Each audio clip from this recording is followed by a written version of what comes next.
힘 시민단체 선진화 특별위원회는 비영리 사단법인 UN 해비타트 한국위원회가 UN 해비타트로부터 공식 인가를 받지 않은 일반 사단법인에 불과한데도 UN 산하기구로 속여 40억여 원의 기부금을 거뒀다고 주장했습니다.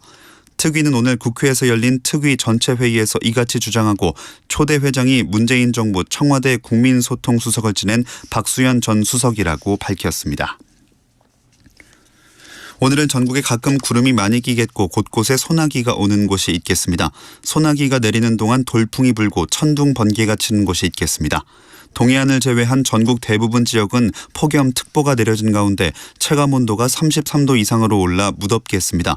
내일도 전국에 가끔 구름이 많이 끼는 가운데 오후에는 소나기가 내리는 곳이 많겠습니다. 내일 아침 기온은 서울 24도 등 전국이 21도에서 25도로 오늘과 비슷하겠습니다. 5시 뉴스를 마칩니다. 지금까지 아나운서 김종현이었습니다. KBS 대한민국 중심 채널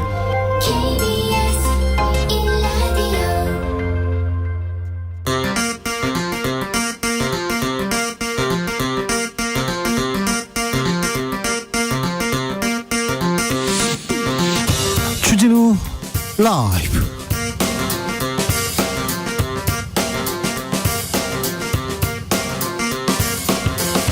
(2023년 8월 16일) 수요일입니다. 안녕하십니까, 주진우입니다.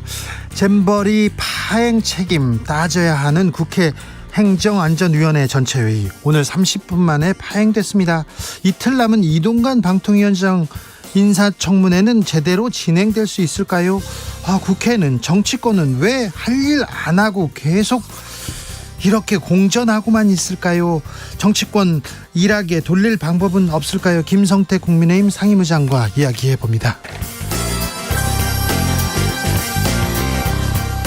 윤석열 대통령의 광복절 경축사에 대한 일본 언론의 평가, 호평 일색입니다. 위안부 과거사 문제 언급 없었던 걸 두고 이례적이다, 이렇게 분석했는데요. 모레 있을 한미일 정상회의에는 어떤 영향을 미칠까요? 지금은 글로벌 시대에서 짚어봅니다. 경북 고령의 한 목장에서 탈출해서 사살된 암사자 사순이, 꼭 사순이를 그렇게 사살해야 했을까요? 안타까움 큽니다. 특히 숨지기 직전에 20분 동안 숲속에 가만히 앉아있는 모습, 그리고 앙상한 그 몸매를 봤을 때 가슴 아픔은 더 커지는데요. 제2의 사순이 막을 길은 없을까요? 자세히 들여다보겠습니다. 나비처럼 날아 벌처럼 쏜다. 여기는 주진우 라이브입니다.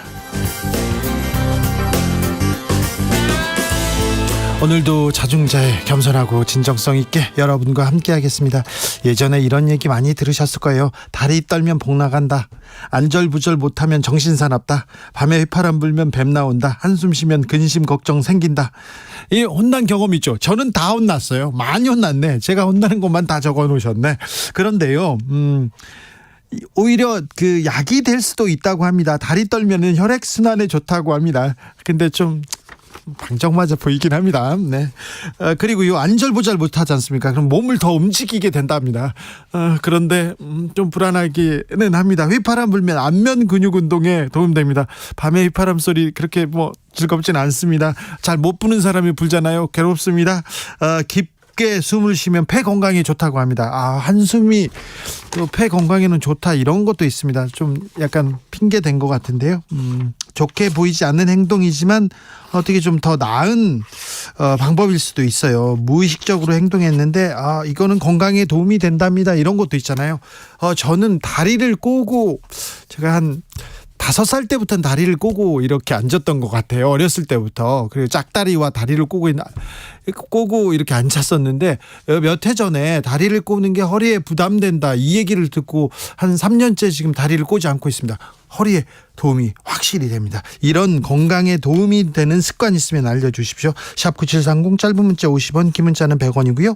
콩으로 보내시면 무료입니다. 그럼 주진우 라이브 시작하겠습니다.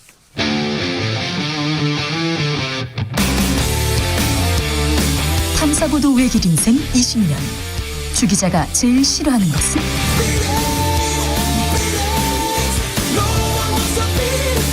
세상에서 비리와 부리가 사라지는 그날까지 오늘도 흔들림 없이 주진우 라이브와 함께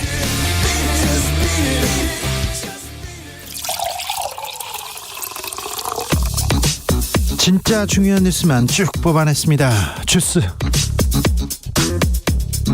정상근 기자 어서 오세요. 안녕하십니까. 한미일 정상회의를 앞두고 윤석열 대통령 공조 강조했습니다. 네, 현지 시간으로 오는 18일 예정된 한미일 정상회담을 앞두고 윤석열 대통령의 블룸버그 인터뷰가 오늘 공개됐습니다.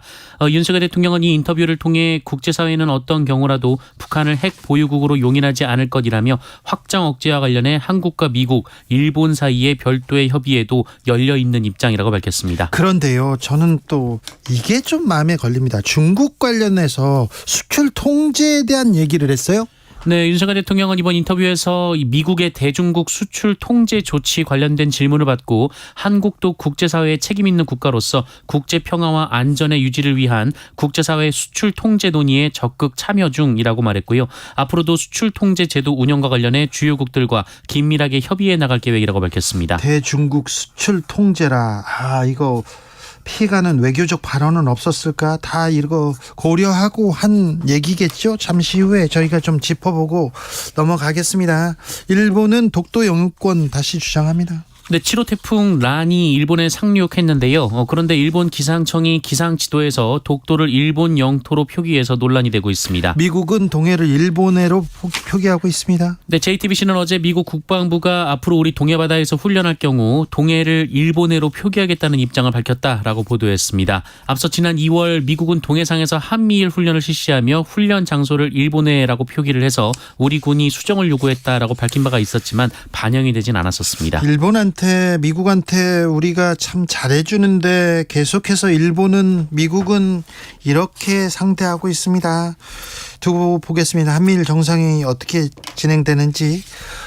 잼버리 파행 따져야 됩니다. 누가 뭘 잘못했는지 좀 알아야 되겠습니다. 그런데 국회 현안 질의에 아무도 출석하지 않았어요. 네, 국회 행정안전위원회는 오늘 세계 스카우트 잼버리 파행 사태 및 폭우 수에 관련된 현안 질의를 위한 전체 회의를 열었는데요.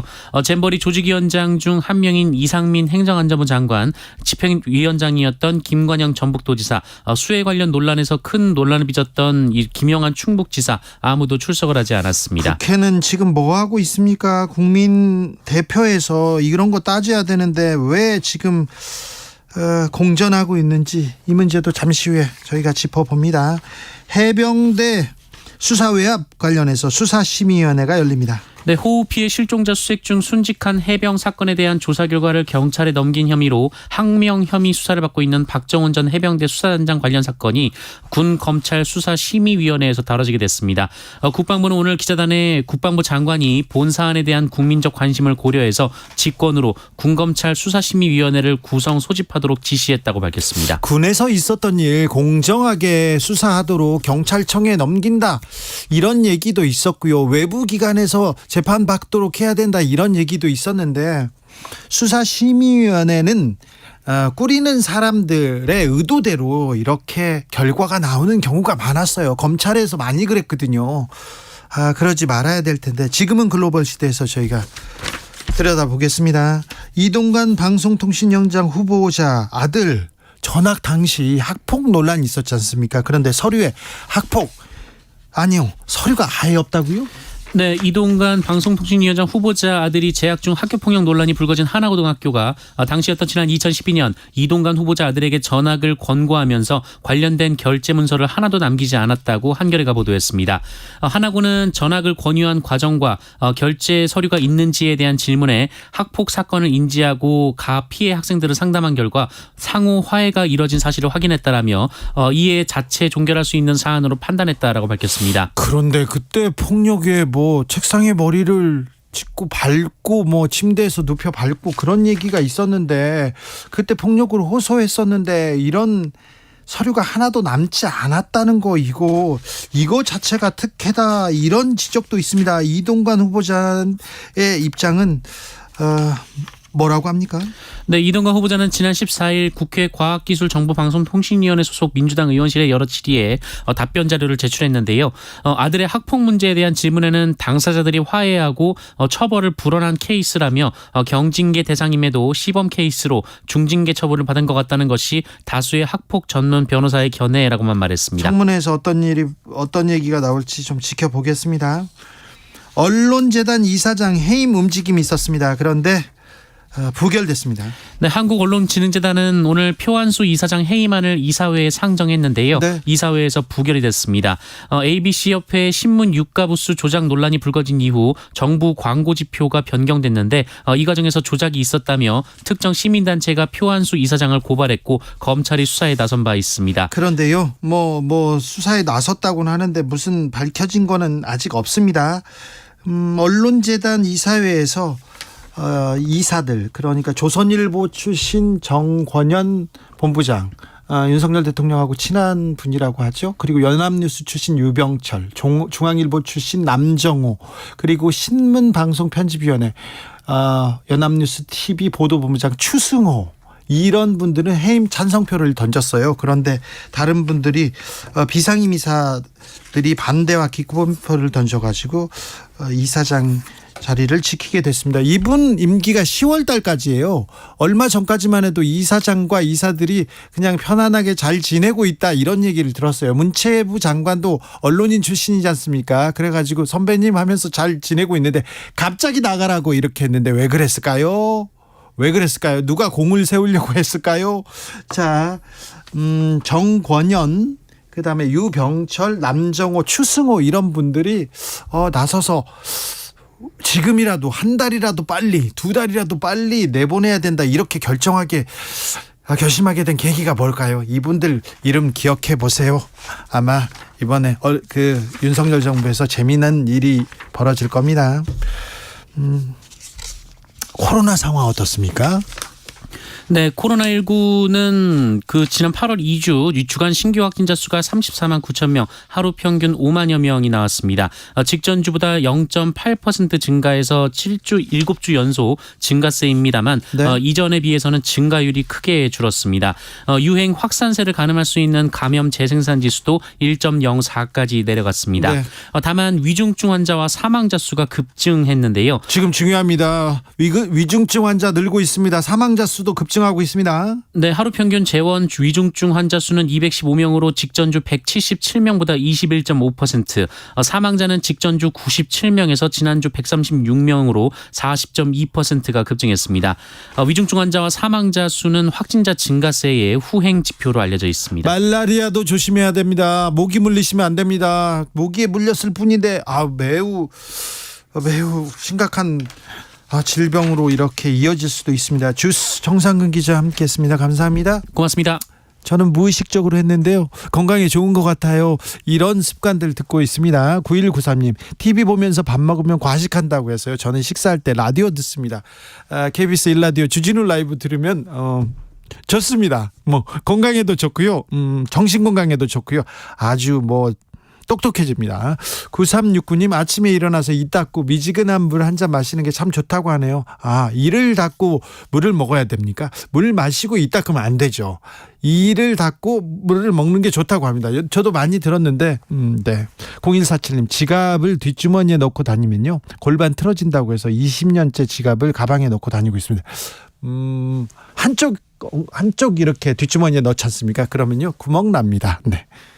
구멍 납니다. 확실히. 8228님, 찬 데서 자면 입 돌아간다고 하는데 한여름에는 마룻바닥에서 자니까 에어컨 없이도 숙면합니다. 네, 알겠어요. 여름에는 좀 찬 데서 자야죠. 입 돌아가는 그런 건 아닌 것 같아요. 3123님, 어른들이 수업 시간에 껌 씹지 말라고 했는데요, 심리학적으로 껌을 씹으면 초조함을 없애주고 집중력 높여주고 구강 건조증에도 좋다고 합니다.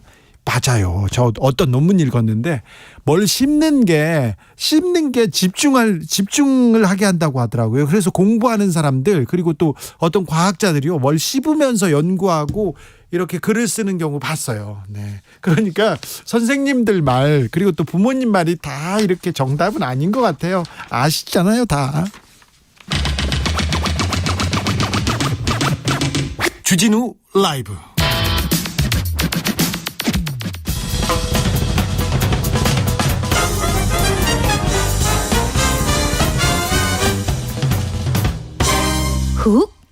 인터뷰. 모두를 위한, 모두를 향한, 모두의 궁금증 훅 인터뷰. 지난 14일이었습니다. 경북의 한 목장에서 암사자 사순이가 탈출했어요. 그런데 불과 1시간 만에 사살당하고 맙니다. 마지막 모습이 탈출한 후 숲속 그늘에서 그냥 앉아있는, 그냥 편안하게 앉아있는 사순이 눈빛. 네, 자꾸 생각이 난다, 이런 분들 많은데요. 사순이 막을 수는 없었을까요? 제2의 사순이를 막아야 할 텐데. 동물권 행동 카라의 최인수 활동가와 이야기 나눠보겠습니다. 안녕하세요. 안녕하세요. 네, 사순이 사건 잘 모르는 분들이 있으니까 어떤 일이 있었는지 좀 알려주세요. 네. 앞서 말씀하셨던 것처럼 지난 14일 월요일이죠. 오전 7시 24분쯤에 경북 고령군에서 개인이 운영하던 관광농원에서 암사자 한 마리가 탈출했다는 신고가 접수됐습니다. 네. 이 사실이 곧장 인근 캠핑장과 마을에도 전달이 되어서 캠핑장 이용객들은 모두 대피를 했고 마을 주민들도 자택 안에 계셨고요. 곧바로 경찰, 소방당국, 그리고 고령군 소속 엽사, 군청 직원, 대구지방환경청 직원들이 포획을 위해서 출동을 했고 1시간여 만에 이제 탈출한 농장 바로 옆에 숲속에 앉아있던 사순이를 발견했습니다. 네. 네, 발견 직후에 곧바로 총을 쏴서 사살을 했고요. 사순이는 개인이 운영하는 관광농원에서 기르고 있던 20년령의 사자였고요. 현재 주인은 농원을 인수하면서 같이 양도를 받은 거고 그 전 주인이 새끼 때부터 약 20년간 길러온 사자였습니다. 20년간 길러온 사자였고 또 사람들을 잘 따랐다면서요. 그렇게 포악하지도 않고요. 네, 그렇습니다. 그런데 그렇다고, 얼룩말 새로 이렇게 탈출했을 때는 이렇게 마취총으로 잘 잡았잖아요. 네. 그런데 왜 이렇게 사살해야만 했습니까? 일단은 사순이 같은 경우는 일단은 사자죠. 그래서 예. 현장에 출동한 포획 단위에서 인명 피해가 우려된다고 해서 마취하지 않고 사살하는 것으로 결정을 했다고 하는데요. 예. 일단 환경부에서 만든 동물 탈출 시 표준 대응 매뉴얼이 있습니다. 여기서 이제 사자는 필요시에 즉각 사살이 가능한 위험 그룹으로 분류가 되어 있습니다. 예. 얼룩말은 위험 그룹은 아니고요. 예. 다만 이제 인근 캠핑장과 민가의 대피가 끝난 상황이고 예. 평균 수명을 훌쩍 넘은 고령에 그리고 못 먹어서 마르고 힘없는 네. 그리고 또 목장주에 따르면 새끼 때부터 사람 손에 길러져서 사람을 잘 따랐고 탈출 후에도 멀리 가지 않고 공격적인 반응 없이 가만히 앉아 있었던 개체를 마취를 전혀 시도하지 않았다는 거는 좀 저는 많은 안타까움이 있습니다. 예, 너무 안타까워요. 그런데 어떻게 멸종 위기종인 사자를 기르고 있습니까? 어떻게 개인이 기를 수가 있는 건가요? 말씀해 주신 대로 사자인 사순이는 이 멸종 위기에 처한 야생 동식물종의 국제거래에 관한 협약, 이걸 사이테스라고 하는데요. 네. 사이테스 부속서 2급에 속하는 국제적 멸종 위기종입니다. 예. 근데 이제 우리나라 야생생물 보호 및 관리에 관한 법률에서 이 사이테스 종 중에서 사순이와 같은 포유류 그리고 앵무새를 제외한 조류는 개인이 사육할 수 없게 되어 있습니다. 원래는. 예. 근데 몇 가지 예외가 있는데요. 관련 규정에 보면은 공원, 관광지, 동물원, 박물관 등에서 일반 공중의 관람에 제공하기 위하여 하는 경우에는 사육이 가능합니다.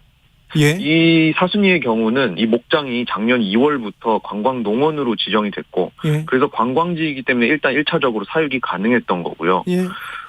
관광농원으로 지정되기 전에는 또 어떻게 기를 수 있었는가 하면은 방금 말씀드린 이 개인이 사육할 수 없는 규정이 2005년에 제정이 됐습니다. 예. 근데 이제 전 주인이 사순이를 키우기 시작한 거는 그 이전 2003년에서 4년경부터여서 법령을 소급 적용을 할 수가 없어서 일종의 사각지대에 놓인 채로 결과적으로는 합법적으로 키워왔던 걸로 보입니다. 사자, 호랑이, 악어 이런 좀 동물을 개인들이 키우고 있는 경우가 좀 종종 있어요. 네, 그렇게 있죠, 사실. 예. 근데 탈출할 정도로 잘 관리가 안 되고 있는 것 같은데 개인들이 얼마나 키우고 있고 이거 관리가 어떻게 되고 있습니까? 사실 사이테스 종을 이렇게 법에서 규정하는 개인이 사육할 수 없는 사이테스 종을 그렇죠. 개인이 사육하는 경우는 사실 예. 거의 없다고 보셔야 될 것 같고요. 예. 제가 이제 알아본 바로는 사자 같은 경우는 이번에 사순이가 마지막이었다고 하고. 아, 그래요? 네, 그리고 사실은 추정컨대 전부 이제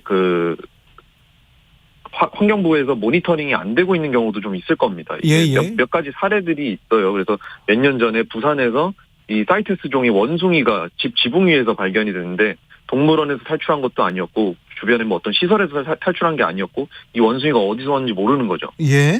네, 이런 거는 이제 개인이 불법으로 사육을 하다가 유기를 했거나 탈출을 한 걸로 추정을 하고요. 네.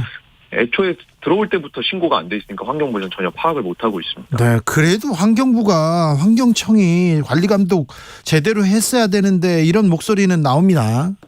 네, 그래서 이제 모니터링 거기 안에 들어와 있는 종 같은 경우는 네. 정기적으로 환경부의 점검을 받아야 되고 예. 법적 근거도 있습니다. 네. 야생생물법에 따르면은 이제 연 1회 지방환경청이 점검을 나가서 정기 점검을 받게 돼 있는데요. 네.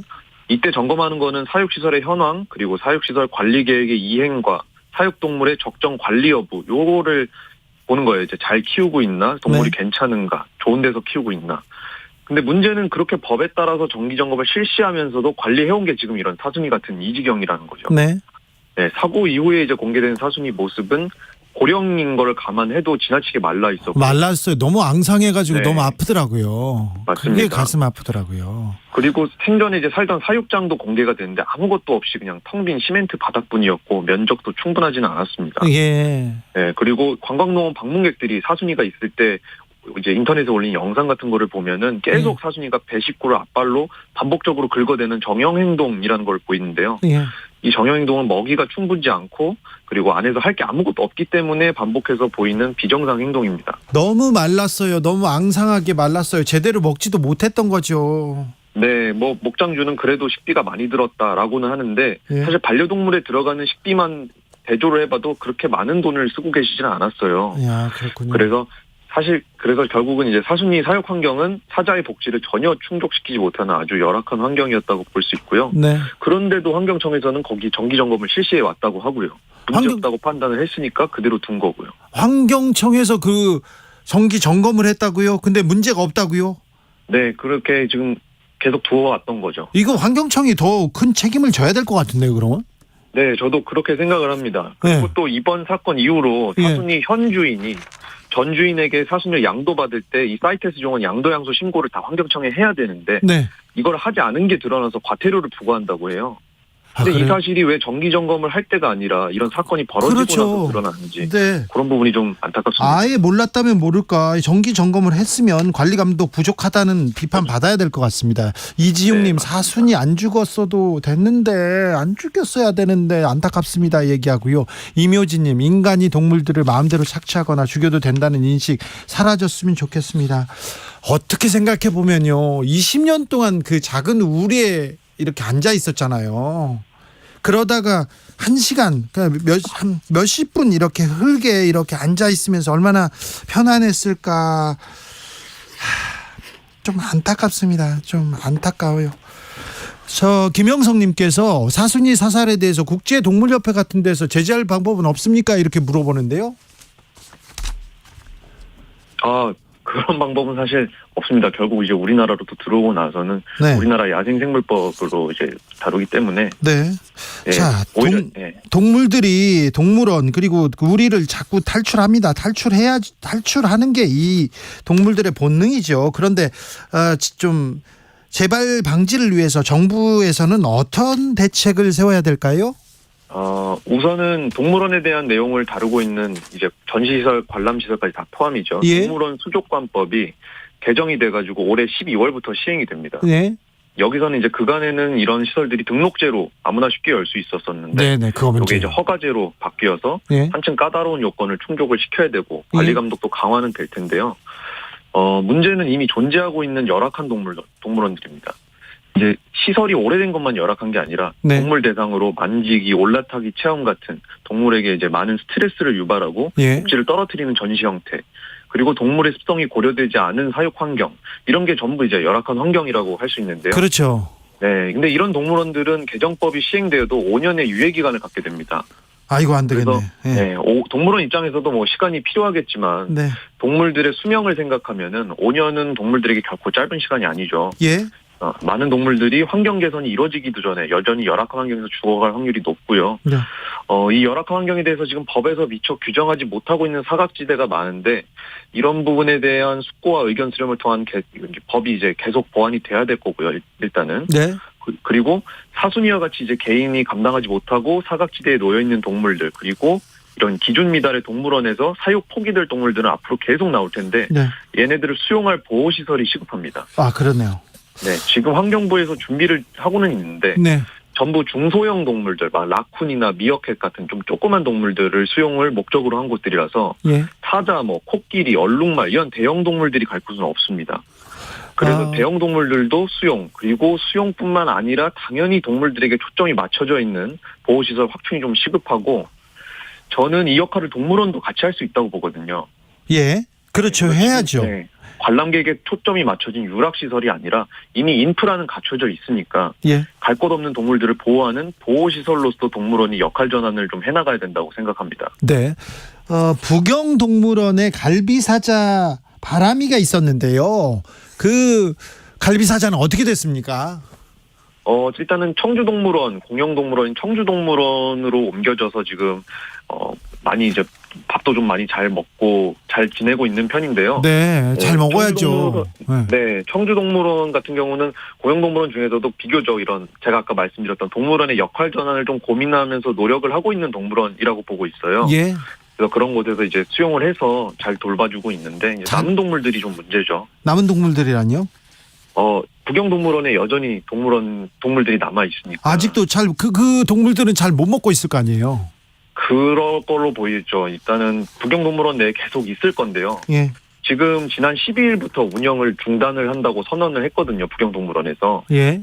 근데 아직 동물들은 그대로 있고, 근데 이 부경동물원의 대표가 다른 곳에 또 동물원을 소유하고 있는데 이 예. 동물원 같은 경우는 몇 년 전에 부경동물원처럼 경영난을 이유로 동물에게 먹이를 제대로 공급하지 못했고 예. 이런저런 많은 일들이 있어서 굉장히 열악하고 심각한 복지 저해 문제가 대두돼가지고 사상 최초로 동물원 대표로서 동물 학대죄가 인정이 돼서 처벌을 받았습니다. 예.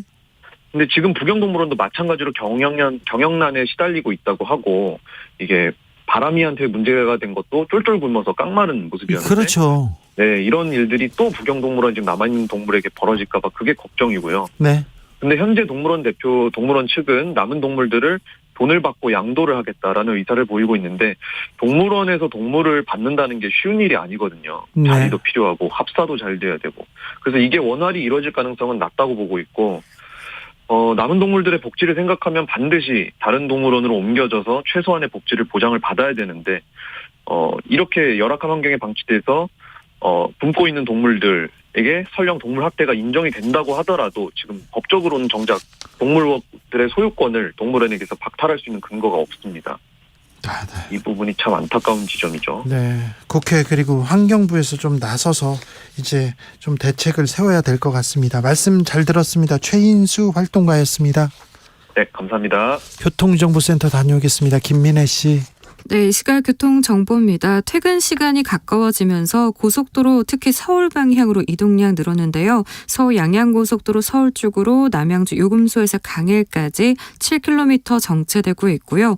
경부고속도로 서울 쪽은 오산에서 신갈분기점까지 13km 정체입니다.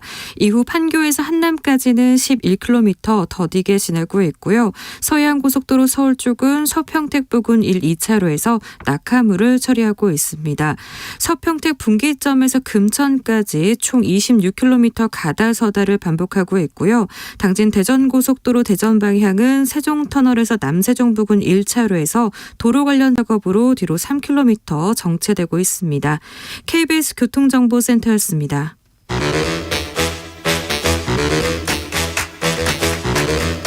이것이 혁신이다. 여야를 내려놓고 관습을 떼버리고 혁신을 외쳐봅시다. 다시 만난 정치 공동 혁신구역. 자, 대한민국 정치 발전을 위해서 날선 공방 한번 펼쳐볼까요? 주진우 라이브가 지정한 여야 혁신위원장 세 분 모셨습니다. 김용태, 네, 국민의힘 김용태입니다. 류호정, 정의당 류호정입니다. 용혜인. 네, 기본소득당 윤혜인입니다. 14일이 위안부 할머니 기리밀일이었습니다. 그거 말고도 또 택배 없는 날이었는데 택배 없는 날에 대해서 류호정 의원이 택배 노동자를 위해서는 많은 활동했었죠? 네, 그날 이제 택배 없는 날인데 사실 요즘 또 폭염이잖아요. 네. 지금 쿠팡 물류센터에서 일하시는 노동자들이 폭염 기간에 충분한 휴식 시간 제공하라고 예. 시행 규칙들이 있거든요. 예. 가이드라인을 준수하라고 이렇게 촉구하는 집회를 했어요. 그날 같이 참여해서 문제점들을 좀 지적을 했죠. 말 나온 김에 조금만 더 설명을 드리고 싶은데 네. 뭐 당연한 거지만 그 체감 온도 33도 이상, 35도 이상 이럴 때 쉬어야 하는 그 규정이 있거든요. 네. 근데 이게 강제 사항이 아니에요. 공고 사항이고 근데 쿠팡이 이거를 제대로 지키지 않고 있다라는 거죠. 우리나라에서 제일 큰 회사인데 택배 관련해서는 그런데 쿠팡에서 계속 문제가 이렇게 제기됩니다. 더 많은 물량을 짧은 시간 안에 처리하겠다라는 목표를 수정하지 않으려고 하는 거죠. 사실 근데 이렇게 하다가 사람이 죽는 거거든요. 예. 전 매년 희생이 있었잖아요. 그렇죠. 매년 물류센터를 이 시기에 그 일하시는 분들을 만나요. 예. 왜냐하면 항상 사망자가 발생을 하거든요. 올해는 그런 일이 없길 바랬는데 이제 강제 규정으로 가야 하지 않는가 하는 생각도 들고 이 공고 규정이라도 생긴 것은 또 많은 분들께서 관심을 가져주셔서 작년에 생긴 거라 계속해서 관심을 좀 가져주셨으면 좋겠습니다. 네, 사실 뭐 일하다가 돌아가시는 분들이 정말 많습니다. 대한민국에. 그 작년 한 해만 해도 664명의 국민이 일터에서 죽음을 맞았는데요. 이게 산재 인정이 된 분들만 이 정도니까 인정이 안 된 분들까지 합치면 더 많을 겁니다. 최근에는 이제 SPC 계열사인 샤니 제빵 공장에서 한 분의 노동자가 게임 사고로 돌아가시는 일도 있었어요. 또 났어요 이 샤니 SPC. 그래서 이 중대재해법이 제정된 지금도 여전히 산재 사망은 이어지고 있고 기업의 이 산재 예방을 위한 노력은 너무나 부족하다는 점을 지적하지 않을 수 없고 이 산재 도미노를 멈추기 위해서 기업이 이 안전 의무를 이행할 수 있도록 압박하는 조치들이 필요한데요. 그 중에 하나가 제가 이제 지난주에 그 청원 소개의원으로 함께 했었던 이 산재 사업장 공개법입니다. 그러니까 어느 사업장에서 산재가 났는지 내가 지금 구직 활동을 하는 사람으로서 내가 일하고자 하는 이 기업에 산재 사고가 있었는지 아닌지 여부를 쉽게 파악할 수 있어야 되는데 지금은 사실 이제 알바몬이나 잡코리아 같은 어떤 구직 사이트에서는 확인을 할 수가 없습니다. 그래서 이 구인구직 사이트들에서 이 산재 사업장을 공개하도록 의무를 부여하는 법안을 이번에 제가 청원 소개 의원으로 함께 했고요. 예. 이 법안이 3천여 명의 시민들이 함께 입법 서명으로 함께 해주신 법이라는 점이 의미 있는 지점이고 네. 더 이상 일하다가 지는 않아도 되는 그런 대한민국이 되어야 이 대통령께서 말씀하시는 심리적 G8의 국격에도 어울리는 우리 사회의 안전망을 우리가 갖추게 되는 것이 아닐까라는 말씀을 좀 드리고 싶고 정부 여당에서도 좀 적극적으로 산재 예방에 함께 해주셨으면 좋겠습니다. 김용태 최고. 그러니까 일단 폭염에 대해서 우리가 익숙하지가 않다 보니까 사실 기업에서도 여기에 대해서 좀 어떻게 이 과거와 다르게 이 기후 재난에 대해서 대비가 잘 안 돼 있을 거예요. 그러니까 지금 과도기, 그러니까 기후 변화를 대응도 해야 되지만 우리가 또 적응하는 필요도 있거든요. 이 적응하는 관점에서 기업이 이 폭염에 대한 대비를 좀 앞으로 전향적으로 할 필요가 있다고 저는 생각합니다. 정부 여당에서는 저 기업체 사장님들 생각은 많이 해주시는 것 같은데 노동자 편은 좀 안 들어준다 그런 지적은 계속 받습니다. 노동자 편 당연히 들어야죠. 일할 수 있는 환경, 그런 근로 이런 것은 굉장히 보수의 가치하고도 맞닿아 있기 때문에 이분들이 안전하게 일할 수 있는 권리를 지키는 것이야말로 정말 진정한 보수 정당이라고 생각합니다. 저 기업이랑 정부 여당이 친한 김에 가서 이야기 좀 꼭 해줬으면 좋겠어요. 이제 폭염은 곧 있으면 가지만 물론 이제 내년이 있기 때문에 준비는 해야 합니다. 근데 또 추석 되잖아요. 네. 그러면 그때 또 물류가 엄청 몰리거든요. 네. 또 과로를 하게 된단 말이에요. 사실 저도 예상할 수 있는 건 이제 기업 임원들도 당연히 대비를 해야 하는 거 아닐까요? 그분들은 네. 더 잘 알죠. 가서 얘기 좀 해주셨으면 좋겠어요. 얘기할게요. 저는. 자, 광복절 경축사 어떻게 들으셨습니까? 김용태 최고. 그러니까 여기 앉아 있으니까 계속 제가 오늘 기사 보니까 그 다른 얘기인데 네. 그 고소영 씨랑 장동건 씨가 네. 광복절에 이제 일본 여행을 다녀와서 예. 이걸 이제 SNS에 올렸는데 지탄을 받으면서 이제 사과글을 올리셨어요. 그러니까 우리 국민 정서가 지금 그렇다라는 것을 좀 말씀드리고 싶어요. 그러니까 일본하고 문화적으로 우리가 지금 세대에서 굉장히 가깝게 느낄 수 있고 일본 여행을 자유롭게 가지만 광복절만큼은 우리 국민들이 느끼는 그 100년 전 일제의 제국주의에 맞서서 싸웠었던 우리 선조들의 어떤 그런 얼을 기리고 또 앞으로 이러한 것을 또 과거사 문제를 해결해야만 앞으로 한일 관계가 건강해 나가질 수 있다라는 게 국민 정서인데 대통령이 어제 광복절 경축사 메시지는 그런 국민 정서와는 조금 달랐던 것 같아요. 물론 대통령 말씀에 저는 틀렸다라는 것이 아니라 그 말씀이 굳이 광복절 경축사에서 하실 필요가 있었나 그런 좀 아쉬움이 있습니다. 그 알고리즘이 콘텐츠를 추천해 주잖아요. 네. 이 안 좋은 점이 확증 평양을 강화시키는 거잖아요. 네. 그 4.19 때도 참 많은 말들이 있었는데 4개월 사이에 이 콘텐츠가 대통령의 그 편향을 강화시킨 게 아닌가 하는 생각이 들 정도로 더 강한 메시지가 나왔고요. 일본의 나라 되찾은 날에 일본을 친구라고 그렇게 말씀하시고 싶었으면 적어도 내부를 그렇게 갈라치는 말씀 또한 하지 않으셨어야 그 통합의 메시지가 제대로 전해질 수 있지 않았을까 했고 또 매번 카르텔, 반동 세력, 자유민주주의 이런 단어만 반복적으로 좀 강하게 말씀을 하시는데 좀 어휘에 한계가 온 것도 아닌가. 매번 이렇게 이념으로 갈라치다가는 아마 2030 세대는 자기 자신이 잘 하지 못한 어떤 실무적 실책을 이렇게 대충 이념으로 덮고 가려고 하는 거 아닌가 하는 생각을 하게 될 것 같습니다. 네, 대통령의 말이 틀린 건 아니다라고 하셨는데 저는 대통령의 말은 틀렸다고 생각합니다. 이 공산 전체주의 세력은 민주주의 운동가, 인권 운동가 그리고 진보주의 행동가로 위장하고 패륜적 공작을 일삼아왔다 이런 표현을 하셨는데요. 너무 충격적이었고 대통령이 사실관계 확인도 없이 그리고 구체적인 내용도 없이 민주주의 대한민국을 일궈온 운동가들을 폄훼하고 있다라고 생각합니다. 도대체 대통령이 말씀하시는 공산 전체주의 세력이 누군지 묻고 싶고요. 네. 이한열 열사입니까? 아니면 박종철 열사입니까? 아니면 노동자들을 위해서 자기 목숨을 내던졌던 전태일 열사입니까? 아니면 윤석열 정부 하에서 어떤 변화를 이야기하고 윤석열 정부를 비판하는 모든 사람들을 공산 전체주의 세력으로 매도하고 싶으신 것입니까? 저는 이 정말 문제적인 발언이었다고 생각하고요.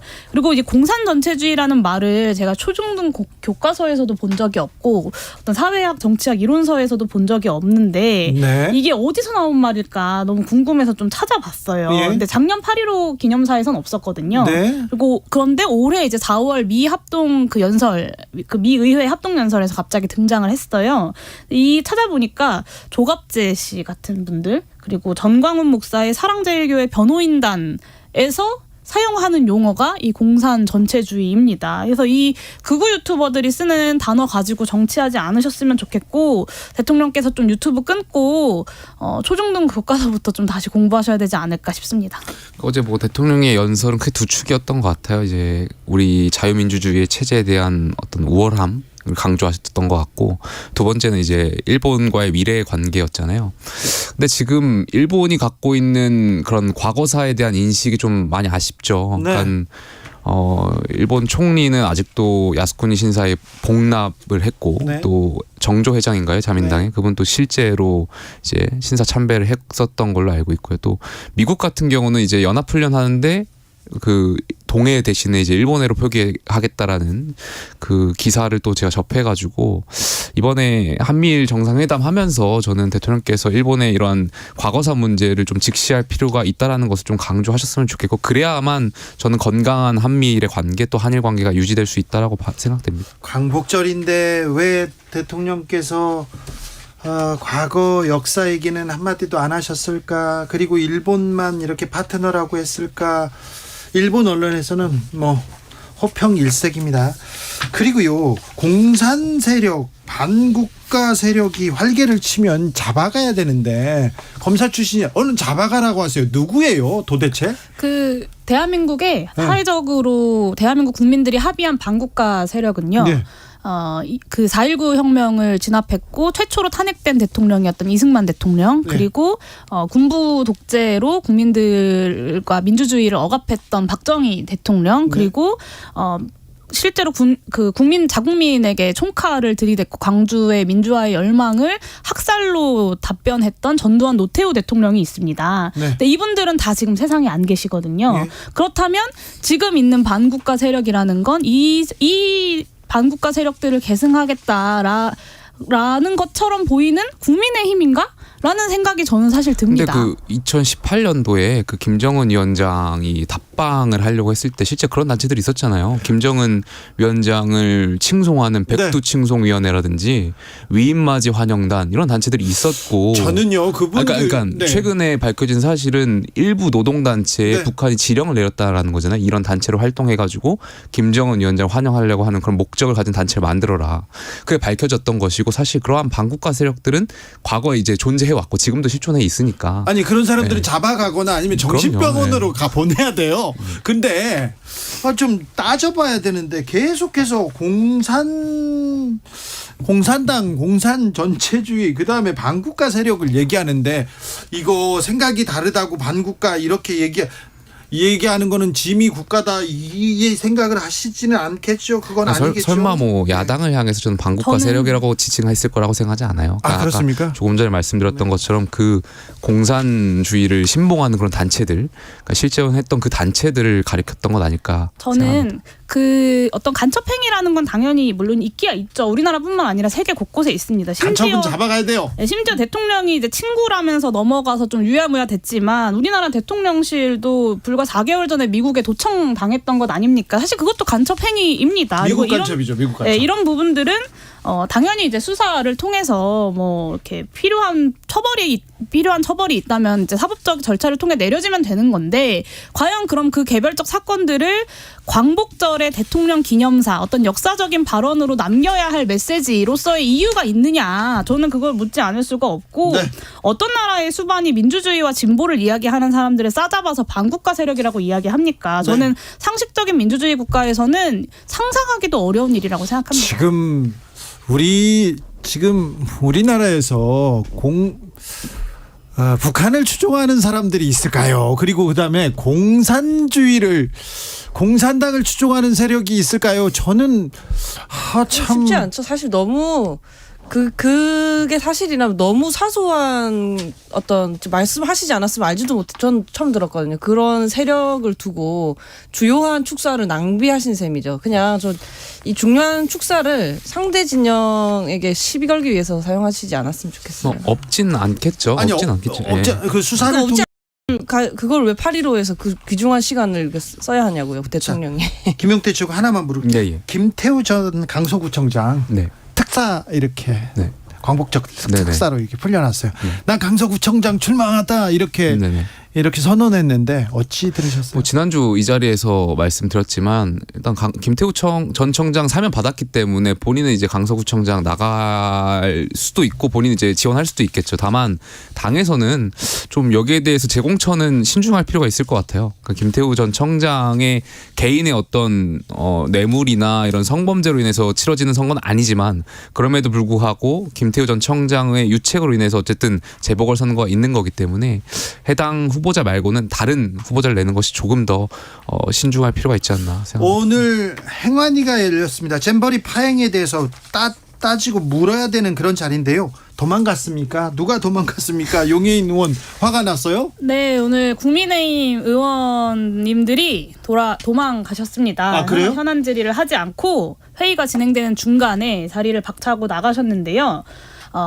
국민의힘의 주장은 전북도지사를 야당이 불러주지 않아서 오늘 회의가 파행이 됐다라는 겁니다. 근데 제가 팩트 체크를 좀 해야 될 것 같은데 여당 의원님들이 가짜 뉴스를 너무 유포하세요. 여당에 가짜 뉴스 신고받는 센터가 있다고 하던데 제가 거기에 좀 신고를 하고 싶은데 일단 첫 번째는 오늘 있었던 행안위 현안 질의는요. 잼버리 현안 질의가 아니었습니다. 기본적으로 지난 7월 보름쯤에 있었던 오송 지하차도 참사와 신림역에서 있었던 흉기 난동 사건 그 두 가지를 가지고 원래 그때 7월 말에 하기로 했었는데 충북도지사랑 청주시장을 여당에서 못 부르겠다, 동의를 못 하겠다라고 해서 8월 16일까지 쭉 밀렸던 거예요. 그러니까 행안위의 그 산적한 현안이 있었던 거죠. 그런데 갑자기 이번 주에 이만희 국민의힘 간사가 전북도지사를 무조건 불러야겠다라고 해서 그러면 이번에 합의된 그 오송 지하차도 관련 참사 관련 질의는 질의대로 하고 다음번에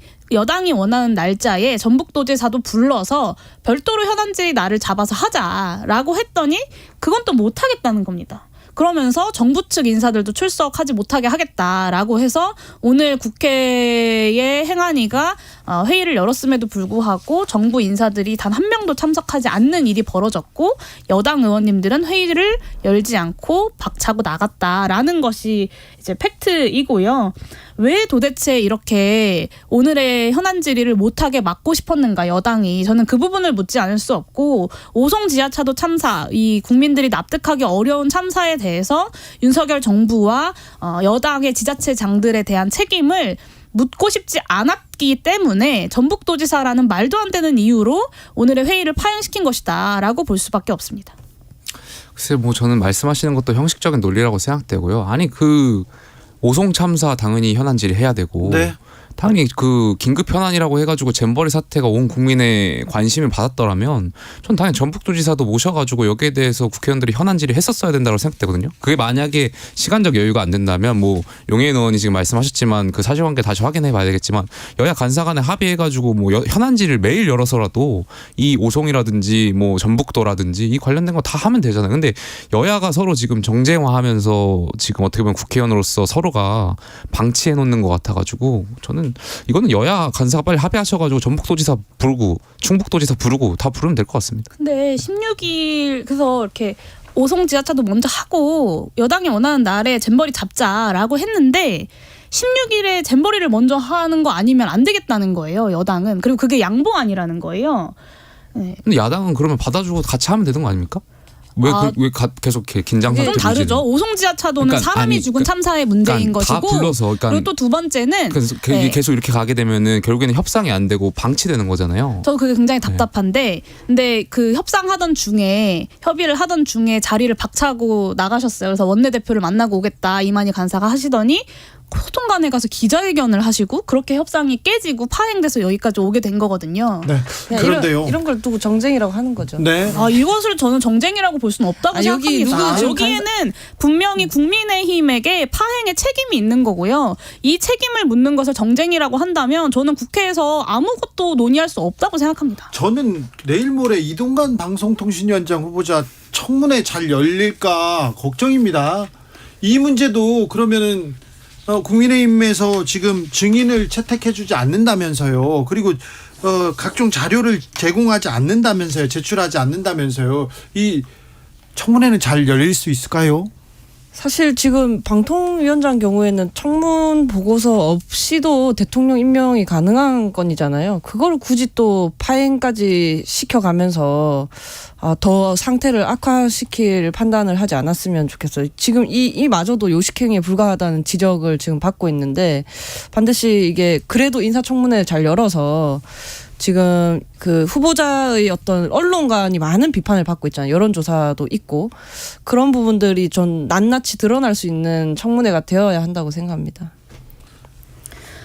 이 청문회가 그 김용태 최고가 말한 바로 그런 판단 때문에 열리게 된 건데요. 사실은 여당은 이동관 청문회를 파행시키고 싶었습니다. 그리고 그랬을 거고요. 그래서 근데 이제 야당의 입장에서는 어떻게든 청문회를 해야 하니까 일단 청문회 날짜에 합의를 하고 청문 절차에 들어간 겁니다. 네. 그런 노력, 그러니까 국회를 정상적으로 운영하기 위한 노력을 야당이 하고 있다는 것이 지금의 현실이고요. 제가 판단하기에는 정부 여당은 다음 총선까지 국회를 정상적으로 운영할 생각이 없습니다. 그럴 계획과 의지가 없고 제가 가장 걱정되는 건 이제 현안도 많지만 결산도 있고 국정감사도 있고 내년도 예산안도 심사를 해야 되는데 아마 올해 연말까지 내년 총선까지 이 모든 것이 파행일 것이다 라는 점을 좀 지금 미리 앞서 좀 말씀드리고 이동관 후보자에 대해서는 길게 말할 필요가 없다고 생각합니다. 방통위원장으로서의 자격이 없고요. 그 자리에서 물러나야 한다라고 생각합니다. 김영태 최고.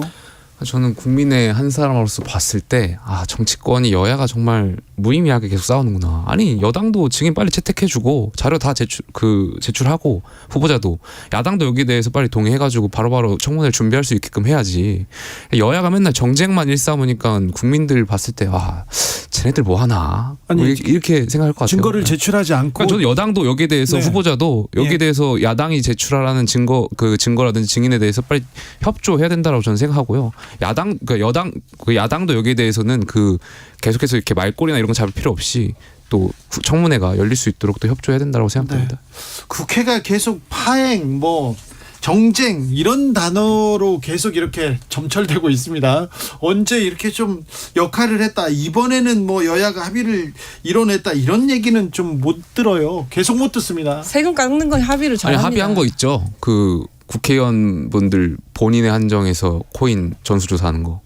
그것도 제대로 안 했잖아요. 그러니까 가족이나 원래 다른 종목은 가족이나 배우자 네. 직계 존속하게 되어 있는데 코인만 이번에 이제 하게 되면서 본인에만 네. 한정한 거는 여야가 이제 합의한 거죠. 맞습니다. 그러니까 그래서 합의는 잘 하세요. 그런 의미에서 권익위 전수조사가 저는 반드시 필요하다고 생각하는데요.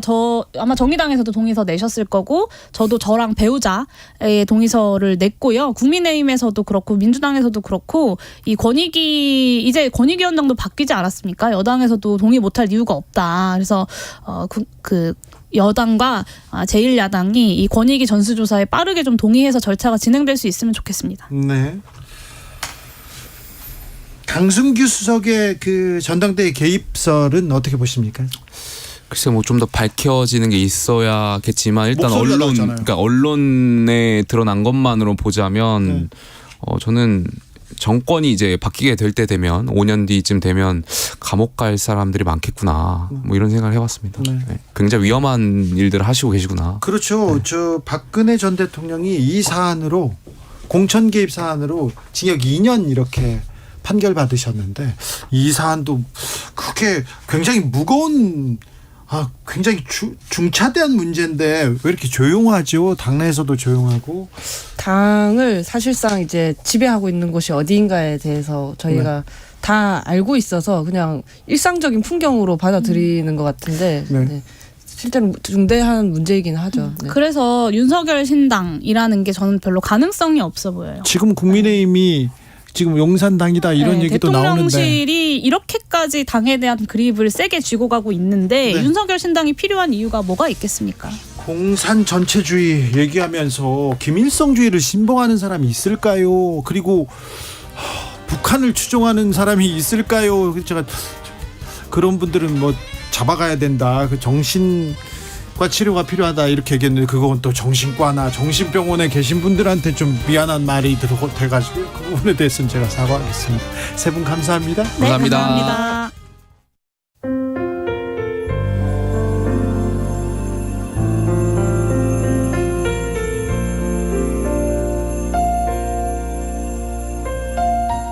KBS 라디오 연중기획 희망충전 대한민국 547번째 이야기. 안녕하세요. 아나운서 이현주입니다. 외딴 시골. 아빠와 단둘이 사는 찬우는 여름과 겨울이 두렵습니다. 지은 지 30년이 넘어 단열조차 되지 않는 집. 더위와 추위도 고통스럽지만 찬우가 제일 힘든 건 낡고 비위생적인 화장실입니다. 매번 독한 살충제를 잔뜩 뿌리고 나서야 안으로 들어갈 수 있는데요. 그래도 징그러운 벌레보단 살충제 냄새가 낫다고 생각하는 찬우. 아빠는 찬우의 건강이 걱정이지만 땡볕에 칡을 캐고 팔아도 수입은 턱없이 부족한 상황. 아이의 고생을 덜어주지 못해 미안한 마음뿐입니다. 찬우와 아빠가 조금 더 나은 환경에서 생활할 수 있도록 여러분이 관심과 마음을 보내주세요.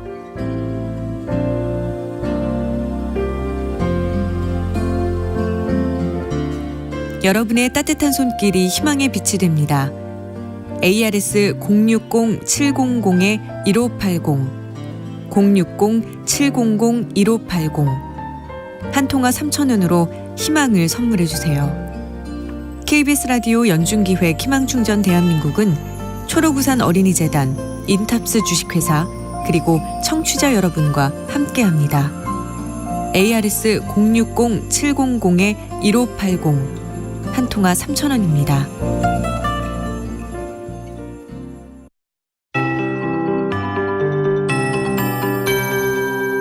KBS 58분 날씨. 현재 폭염특보는 동해안과 일부 제주를 제외한 거의 대부분 지역으로 발효 중입니다. 오늘도 낮 기온이 오르고 습도가 높아서 대부분 동해안을 빼면 전국의 낮 최고 기온은 최고 체감 온도로 33도 내외로 폭염이 이어졌습니다. 내일도 아침 최저 기온 서울이 24도, 세종 강릉 22, 광주 대구 23, 전국이 21도에서 25도 분포로 아주 일부 지역은 열대야가 나타나는 곳이 있겠고요. 내일 낮 최고 기온 서울, 광주가 32도까지 오를 것으로 예상됩니다. 폭염특보 지역이긴 합니다. 세종, 대전, 대구 31도, 강릉 29도 등 전국이 26도에서 32도 분포를 보일 전망이고요. 대기질은 내일도 무난하겠습니다. 오존 농도는 내일 일부 대부분 지역으로 오후에 일시적으로 농도가 높은데요. 주로 수도권, 강원 영서, 충청과 호남, 또 일부 남부 지역입니다. 오늘부터 모레 금요일까지는 무더위를 잠깐 식혀줄 소나기 예보도 있는데요. 돌풍, 천둥, 번개를 동반해 요란하게 지나겠고, 오늘은 서울과 경기 내륙, 강원 내륙 산지, 충청 내륙과 남부지방 밤까지 5에서 20mm, 내일도 오후부터 저녁 사이 경기 내륙 등 전국 대부분 5에서 40mm의 소나기가 지나겠습니다. 현재 서울 기온은 28.7도입니다. 기상청에서 최영우였습니다.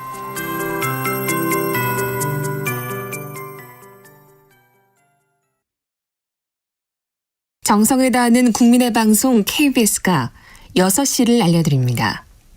AM 711kHz, FM 97.3MHz, KBS 1라디오입니다. HLKA.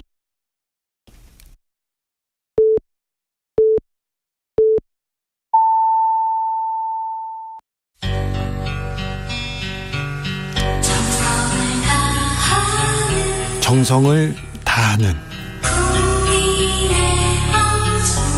국민의 방송 KBS 주진우 라이브. 그냥 그렇다고요. 이 시각 라디오 정보센터 뉴스입니다. 중앙정부와 지방자치단체의 다자녀 혜택 기준이 3자녀에서 2자녀로 완화됩니다. 다자녀 가구의 양육과 교육 지원도 확대됩니다. 잼버리 파행 사태와 관련해 감사원이 본격적인 자료 수집을 시작했습니다. 대회 유치부터 준비 과정과 운영 등 전반을 감사하겠다는 입장입니다. 지난달 공동경비구역 JSA를 견학하다 월북한 주한미군 트래비스 킹 이병이 망명 의사를 밝혔다고 북한이 주장했습니다. 미국은 북한 측 주장을 검증할 수 없다고 반박했습니다. 정부가 현재 시행 중인 유류세 인하 조치를 오는 10월 말까지 연장하기로 했습니다. 지금까지 라디오 정보센터 조진주였습니다.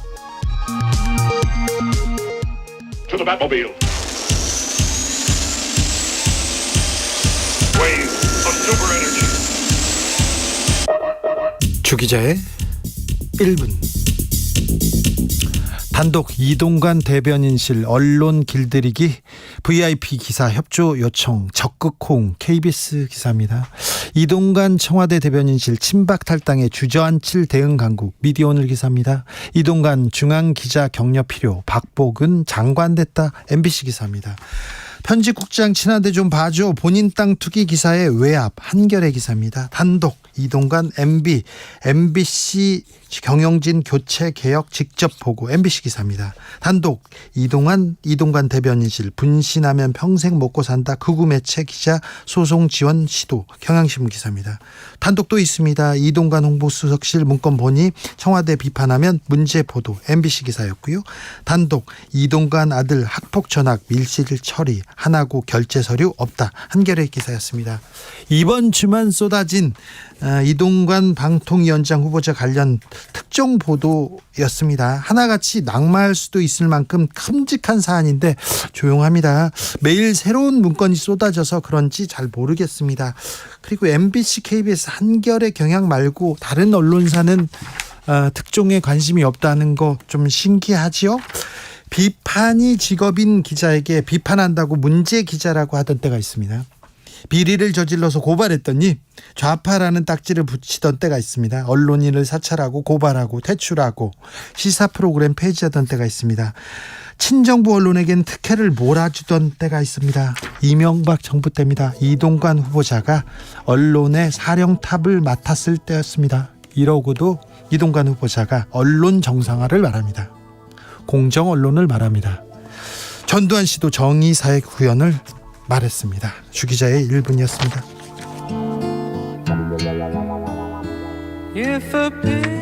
Brad, if words, then why can't I paint you?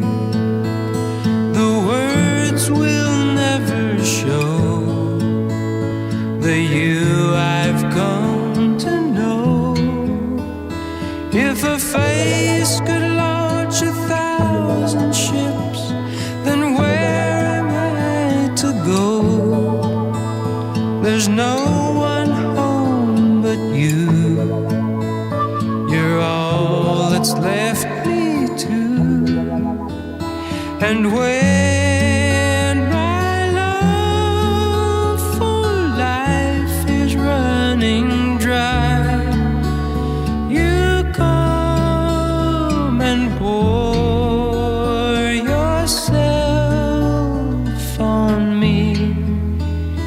If a man could be two places at one time, I'd be with you.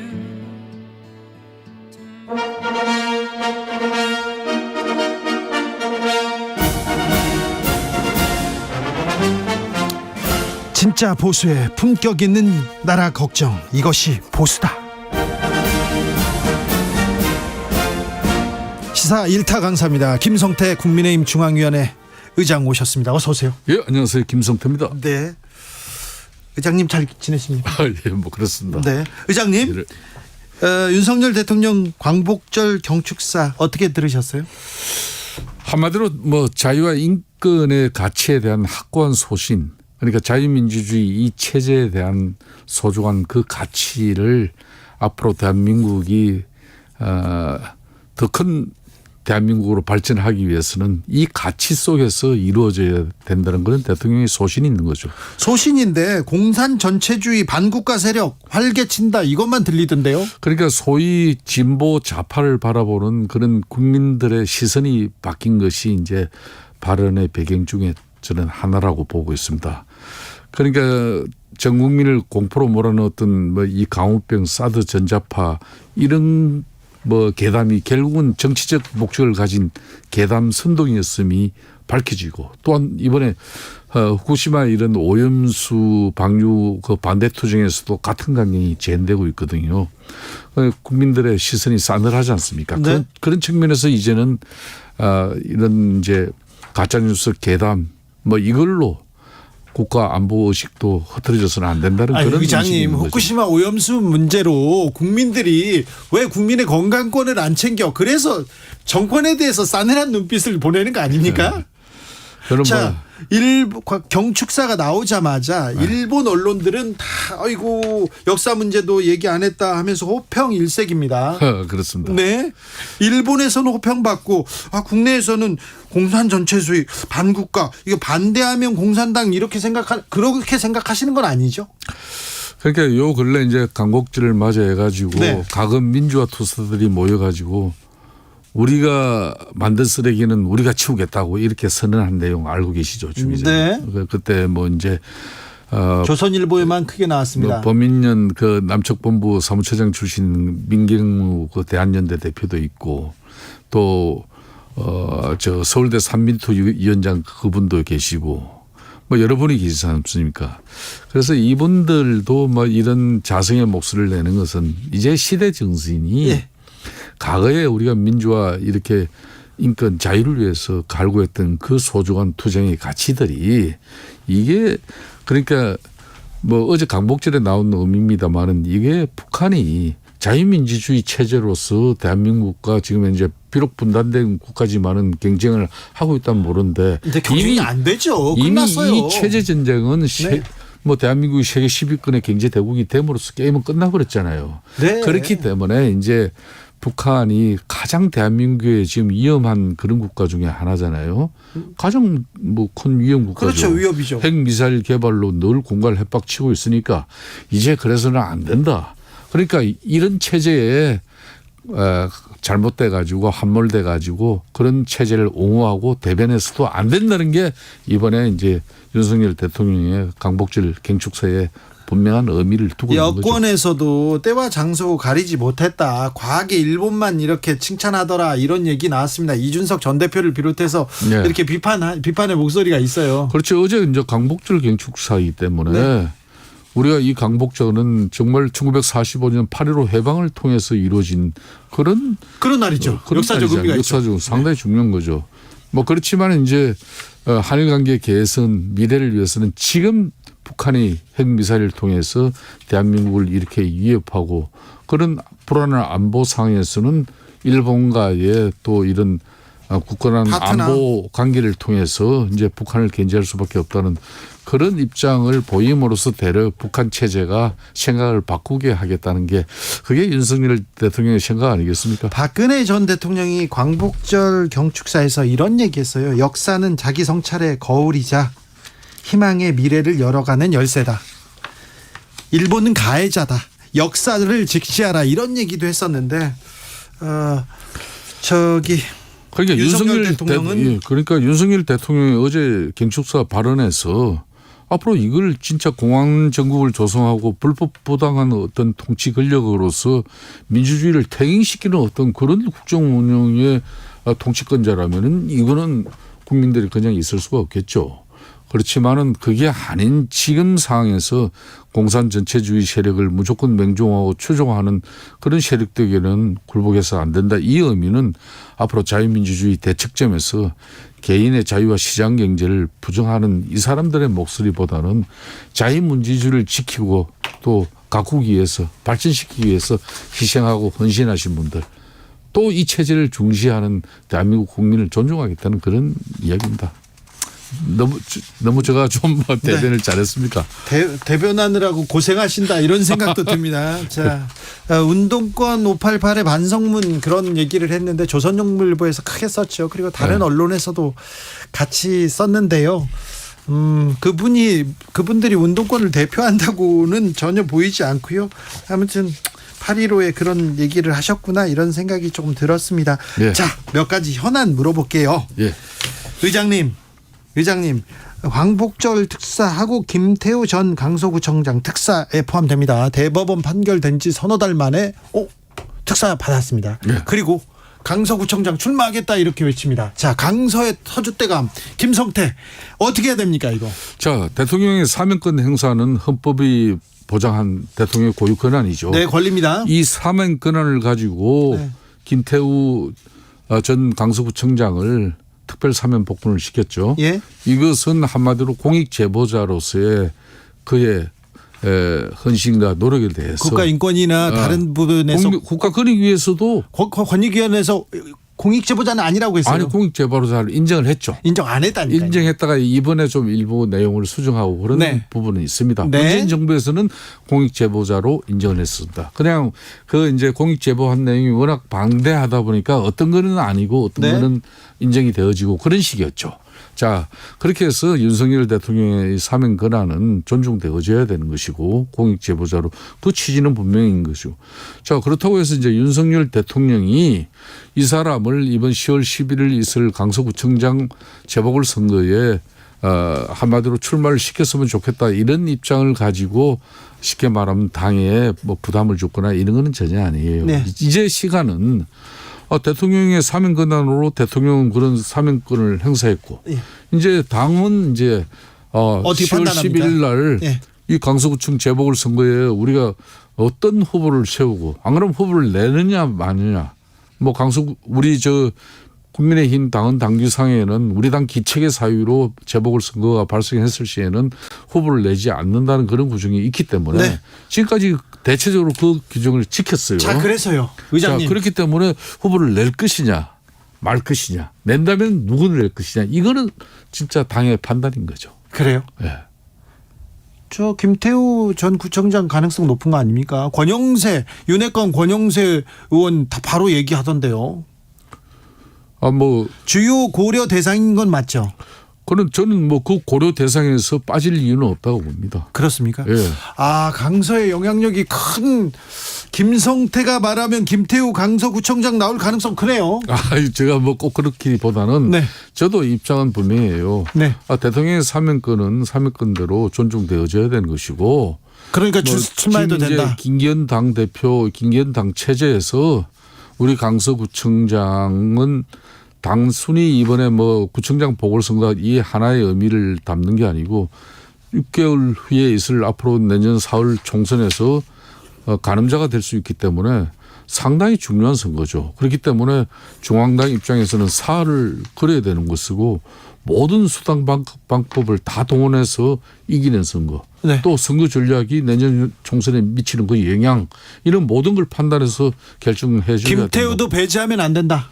배제할 이유는 저는 없다고 봅니다. 알겠습니다. 배제할 이유는 없다. 네. 네. 알겠어요. 자, 이건 좀 문제인 것 같습니다. 강승규 대통령실 시민사회 수석 전당대회에 개입했습니다. 목소리가 나왔습니다. 자, 어떤 변호사 나오면 안 돼. 그럼 김건희 나와. 이렇게 얘기했습니다. 강신업 변호사 얘기. 본인이 사적인 통화 내용에서 한 이야기라고 해명은 하지만은 네. 대통령을 모시고 있는 그런 사회수석으로서 네. 상당히 적절한 발언은 아니죠. 그렇죠. 그러니까 사적인 통화를 하더라도 네. 이미 전화 녹취를 통해서 그 당사자에게 이 내용을 전달할 수 있는 정도면은 그걸 꼭 사적인 전화로 볼 수도 없는 거 아니에요. 그렇죠. 본인만 사적인 전화로 생각했을 뿐이죠. 그렇죠. 그런 부분은 앞으로 대통령을 모시고 있는 대통령 주변 사람으로서는 네. 이런 일이 발생되지 않도록 신중해야 됩니다. 그렇습니다. 사적으로 하나만 물어볼게요. 예. 이준석 전 대표는 국민의힘에서 공천 안 주죠? 이준석 대표를 왜 지금 벌써 국민의힘에서 공천 배제 대상으로 삼아야 될 저는 이유는 없다고 봅니다. 그래요? 예. 아니 근데 의장님이야 그렇게 생각하는데 예. 이준석, 유승민 안 주려고 그러는 거 아닌가 그런 생각해요. 글쎄 왜 이준석, 유승민 전 원내대표와 이렇게 세트로 묶어야 될 이유는 없다고 그렇죠. 보지만은 네. 이준석 전 대표를 갖다 일찌감치 내년 총선 공천에서 우리 당이 배제해야 된다. 저는 그런 판단을 섣부르게 가져서는 안 된다고 봅니다. 일찌감치 배제하지 말고 총선 목전에 배제해야 신당 창당 안 한다. 참 주진우 기자도 말 잘 돌리네. 아니요. 그렇게 해서는 안 되죠. 안 됩니까? 네, 그렇게 해서는 안 된다. 예. 민주당 상황은 이따가 얘기하고요. 잼버리 책임 이거 물어보고 싶었어요. 잼버리 책임이 문재인 정권 탓입니까? 이거는 한마디로 말해서 네. 문재인 정권이든 지금 윤석열 정권이든 어느 정권이든 관계없이 예. 엄중하게 이제 대회도 마친 만큼 예. 모든 국가의 역량과 능력을 통해서 이런 볼상사나운 잼버리 대회 모습을 연출한 예. 그 책임자들 처벌해야죠. 처벌해야죠. 자, 그런데 예. 제가 판단할 때 예. 가장 중요한 책임은 연불보다는 제밥에 가 있었다는 것입니다. 그렇죠. 그러니까 처음부터 예. 새만금 부지에서 한다 그러면은 그 새만금 넓은 부지에 그러니까 충분하게 배수도 잘 되고 그러니까 입지로서 좋은 땅이 있는데도 불구하고 네. 조 기자님 놀라지 마세요. 네. 이번에 잼버리 대회 양장은 그 갯벌을 매립한 지 불과 3년밖에 안 된 땅이에요. 예. 그러니까 매립한 지 1년밖에 안 된 그 땅을 갖다 언제 기간 시설을 집어넣어 가지고 네. 물도 비 오면 배수가 잘 되는 그런 땅이 돼 있는 상태에서의 샤워실, 화장실 모든 이런 기반 시설을 갖추겠습니까? 예. 그러니까 처음부터 이건 잘못된 거예요. 그러니까 잼버리 대회를 부실 삼아 가지고 새만금에 국제공항을 신설하는 부분이라든지 네. 그리고 철도 인입을 시킨다든지 네. 그리고 고속도로를 동서남북축으로 다 연결시킨다든지 이런 새만금 발전을 위한 이런 기반 사업들을 상당히 앞당겨 보자는 그 의지가 전북도 차원에서 너무 컸어요. 아니 그 의지야 그게 이제 밝혀지고 있고. 그 의지야 좋은데 행사는 잘 치렀어야죠. 그러니까 왜 그런 부지를 하냐 이거예요. 그런데요. 그 부지를 한 이유도 있어요. 그게 그 부지를 농지관리기금을 받아가지고 갯벌을 메울 수 있기 때문에 네. 그래서 그 땅을 한 거예요. 자, 그러면요. 이제 여가부 장관 그리고 전라북도가 잘못했다 이렇게 전라북도 탓이다 이렇게 얘기하려고 그러죠. 아니지 나는 여가부 장관은 여가부 장관대로 책임이 있죠. 네. 아니 그러니까 새만금 부지라는 거는 네. 30년 전에 이미 20, 30년 전에 이 부지를 예. 갯벌을 이렇게 메웠죠. 매립해가지고 네. 이제 좋은 땅이 돼 있는 그런 곳도 많아요. 네. 왜 그런 데를 꼭 배제하고 갯벌을 갖다가 메워가지고 거기다 야영장을 만들 생각을 했냐 이 이야기예요. 제가 1719님께서 질문합니다. 의장님 이번 잼버리로 인해 가지고요. 저 2030 엑스포 유치는 영향이 없을까요? 이렇게 물어봅니다. 제가 생각할 때는 상당히 우려되는 부분이 그 부분이에요. 그렇죠. 그러니까 걱정인데요. 이 잼버리 대회는요. 네. 그러니까 올림픽 네. 그리고 월드컵 네. 그리고 이 청소년 문화축제 3대 축제 중에 세계 축제 중에 하나가 이 스카우트 잼버리 대회예요. 아, 그래요? 이 대회를 갖다 그렇게 처음에 망치고 안 좋은 이미지로 물론 마지막에는 유종의 미를 위해서 뭐 대통령까지 팔걷어 붙이고 대한민국의 역량을 총동원해서 그것도 K-팝으로서 좀 무마를 시킨 건데 네. 처음에 너무 안 좋은 그 애신을 타게 된 부분에 대해서는 우리가 이런 게 많죠. 예. 이거는 타산지석으로 예. 여가부의 김현숙 장관 지금 현재 윤석열 정부에서 책임질 사람이 있으면 지하죠. 그렇죠. 그래야 전북도나 조직위에서 잼버리 대회 조직위원회에서도 딴 생각 묻고 이렇게 잘못한 판단한 있으면은 그 사람들도 처벌받아야죠. 아니 그런데 네. 그 이 정권에서는 무슨 문제만 있으면 전 정권 얘기를 언제까지 하실 거예요? 그건 좀 잘못됐어요. 저는 그거는 좀 그래요. 예. 그거는 충분하게 예. 그 문제가 있더라도 이 대회를 마치고 난 이후에 그렇죠. 이걸 실상을 파악하고 예. 뭐가 어디서부터 처음 잘못된 건지 따져야죠. 따지면은 당연히 나올 문제거든. 그렇죠. 그런데 이걸 처음부터 우리가 그렇게 대응한 것은 네. 좀 바람직하지는 않죠. 맞아요. 네. 맞아요. 네. 이동관 청문회는 열리기는 열린답니까? 증인 채택이 안 된답니다. 18날 청문회 열립니다. 아니 증인 채택이 안 내일 된대요. 모레 그러니까 오늘도 뭐 계속 간사간 협의를 시도하고 있는데 하고 있는데 증인은 한 명도 안 원칙적인 합의는 이미 18날 네. 이동관 청문회를 개최한다는 사실은 이미 네. 합의가 돼 있기 때문에 네. 상임위 청문회 일정은 합의돼 있기 때문에 다만 세부적인 내용으로 청문 증인 채택이 지금 안 되고 있는데 증인 채택 안 되고 해야죠, 증거 자료도 안 내고 그리고 한 발 서로 다 양보해서라도 아니 내야 됩니다. 양보할 게 뭐가 있어요? 증거는 내야 되고. 증거라는 게 다른 게 아니죠. 그 자료 제출 요청인데 그렇죠. 네. 자료 제출 요청하는 거 다 낼 수 있는 거는 법에 저촉되지 않는 거는 내야죠. 다 내줘야죠. 네네. 그리고 왜 안 냅니까? 증인도 증인 채택이 한 명도 안 됐대요. 무슨 증인 채택이 왜 안 돼요? 청문회 증인 채택이 한 명도 안 됐어요. 아니 되고 있습니다. 되고 있는데 네. 뭐 민주당에서 요구하는 모든 증인이 다 안 되고 있다는 거죠. 그렇습니까? 네, 부분적으로는 되고 있죠. 한 명도 안 나오는 건 아니겠죠. 그건 네. 그렇게 막으려고 이렇게 파행으로 가는 거 아니죠. 그러면 안 되는 네. 거죠.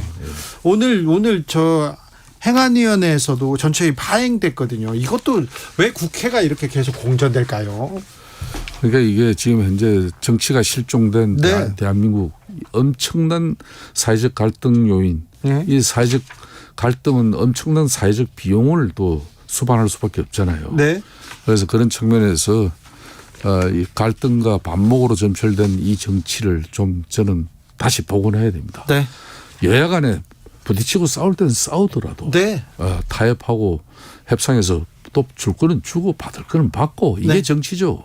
그러니까요. 네. 광복절 경축사에서도 좀 미래지향적인 그리고 과거 역사에 대한 얘기 그리고 미래지향적인 다른 메시지를 좀 던졌으면 그렇죠. 굳이 8.15 그러면은 대체적으로 뭐 참 우리가 강복의 그 기쁜 한일을 가지고 예, 빛을 다시 찾은 날 아닙니까? 그렇지. 그래서 국민 통합을 가자. 예. 뭐 이게 지금까지 보통 예. 8.15 경축서의 주된 내용이 있는데 왜 국민 통합이 사라집니까? 왜 대통령의 자, 대통령께서 네. 이걸 뭐 계속 국정 내내 이렇게 가져간다면은 네. 문제겠죠. 그렇지만은 한 번은 이제 이 문제만은 좀 정리하고 끊고 가자는 거죠. 이미 8.15는 우리가 1945년 일제 식민지로부터 우리가 해방이 될 때는 다시 나라를 찾았지 않습니까? 예. 그 나라를 찾은 의미를 가지고 그 나라를 찾은 거는 우리가 자유민주주의 인권 이걸 위해서 우리가 찾은 건데 예. 그러니까 북한 체제는 자유민주주의 인권을 가져가지 않는 국가잖아요.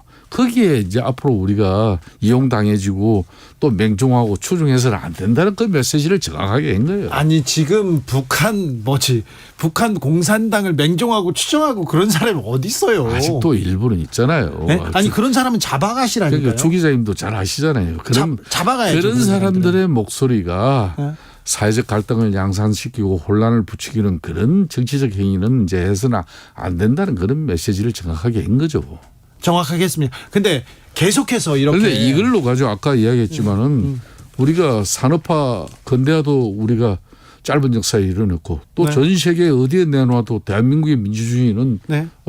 결코 뒤떨어지지 않습니다. 네. 그래서 이제 이 민주주의를 퇴행시키는 어떤 그런 윤석열 대통령의 국정운영 인식 마인드가 네. 뭐 이렇게 앞으로 지속된다면은 네. 우리 국민들이 그냥 있겠습니까? 그렇죠. 그건 아니지 않습니까? 그렇죠. 네. 그러니까 이제는 한 번은 정리하고 간다는 의미에서 윤석열 대통령께서 단호하게 정리하는 입장으로 이해해 주시면 이제 좋겠습니다. 그만 얘기하라고 하세요. 의장님이 가서 좀 얘기 좀 하세요. 네, 코치 좀 하세요. 굳이 이런 그 분란을 이런 그 논란을 만드는 아마 윤석열 대통령 그 국정운영 그런 여러 가지 구상 중에는 이제는 지금 사회 좀 이 약화된 사회성을 좀 회복하는. 네. 그러니까 여기에는 우리 노동자, 예. 사회약자, 취약계층을 더 많이 아우르는 그런 네. 정책과 또 목소리들이 앞으로 네. 많이 나올 거라고 저는 보고 있습니다. 사장님 그리고 부자들만 챙기지 말고 이런 노동자 서민들도 좀 더 챙겨주시고요. 그렇습니다. 네. 네, 그렇게 해야죠. 알겠습니다. 네. 의장님만 믿겠습니다. 네. 자, 김성태 국민의힘 중앙위원회 상임의장이었습니다. 감사합니다. 네, 감사합니다. 정치 피로, 사건 사고로 인한 피로, 고달픈 일상에서 오는 피로. 오늘 시사하셨습니까? 경험해보세요. 들은 날과 안 들은 날의 차이. 여러분의 피로를 날려줄 저녁 한 끼 시사. 추진우 라이브.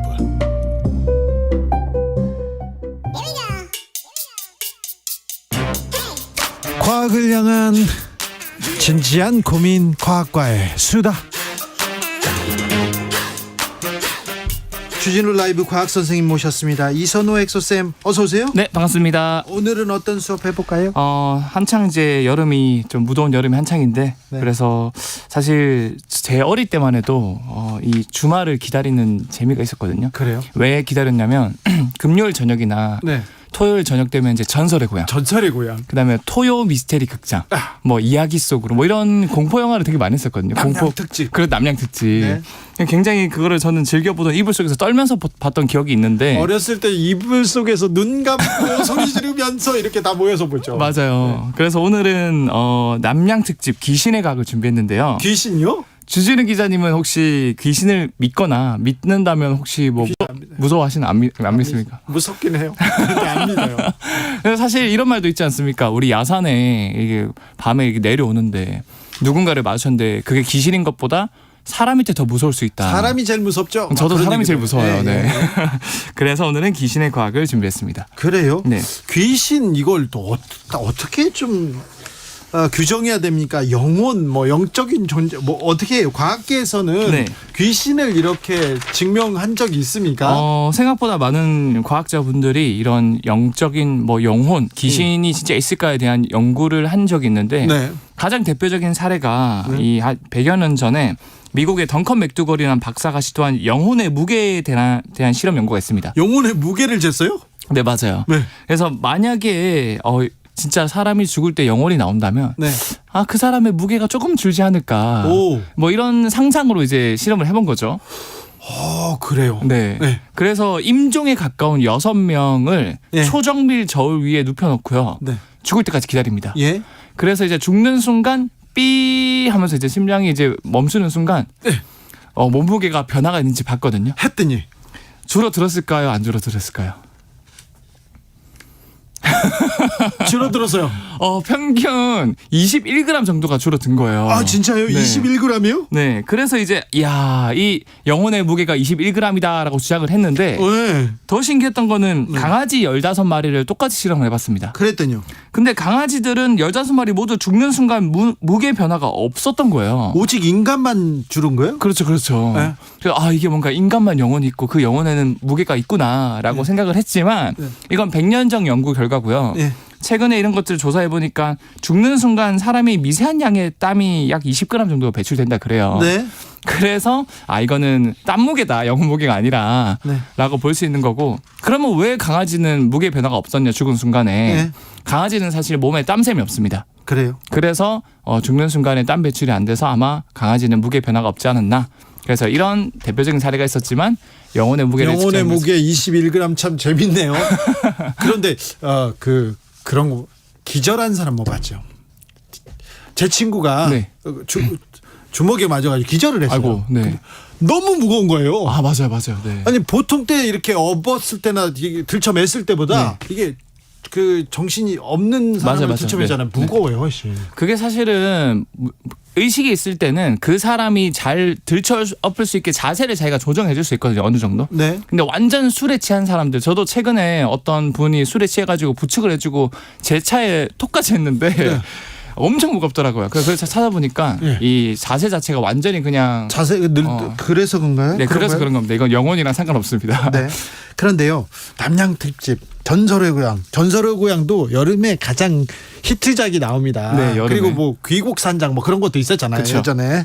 그런데요, 왜 여름에 이거 여름일까요? 왜 이 공포 영화를 보면 오싹해지고 막 그럴까요? 사실은 여름에 개봉한 이유가 이거 보면 또 시원해지는 오싹해진 느낌이 들거든요. 서늘해요. 맞아요. 네. 근데 이게 단순히 뭔가 심리적인 이유뿐만 아니라 과학적인 이유가 있는데, 구체적으로 신경계 반응에 따른 현상이라 그래요. 우리가 보통 공포나 무서운 상황에 맞닥뜨리면은 이 상황을 타개하기 위해 또는 도망가기 위해 싸움 도망 반응이라 그래서 교감신경이 활성화되는데요.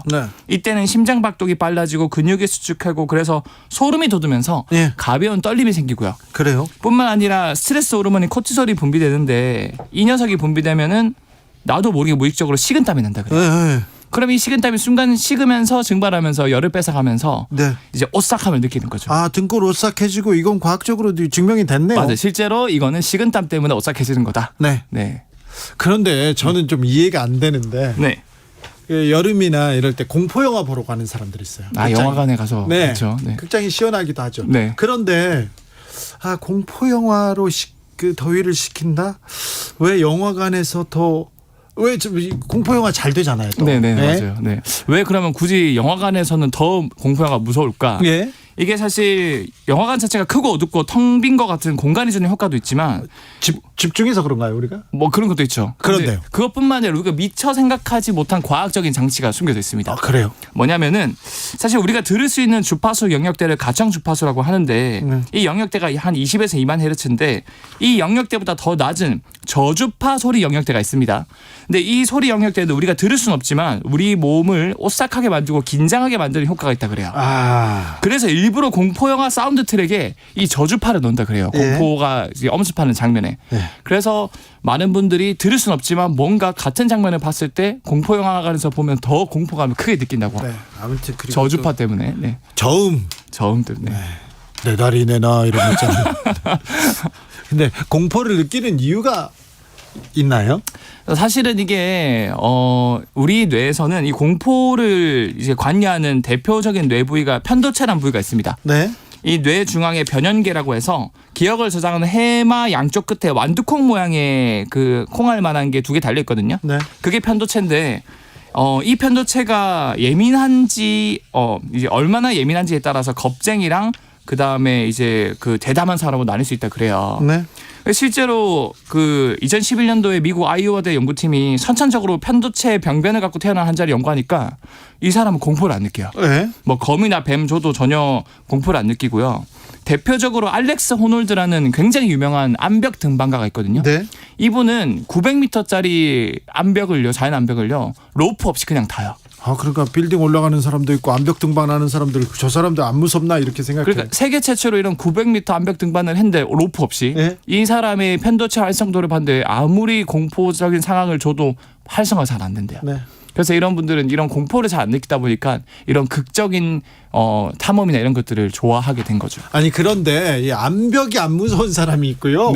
호랑이가 안 무서운 사람이 있고 막 그래요. 그렇죠.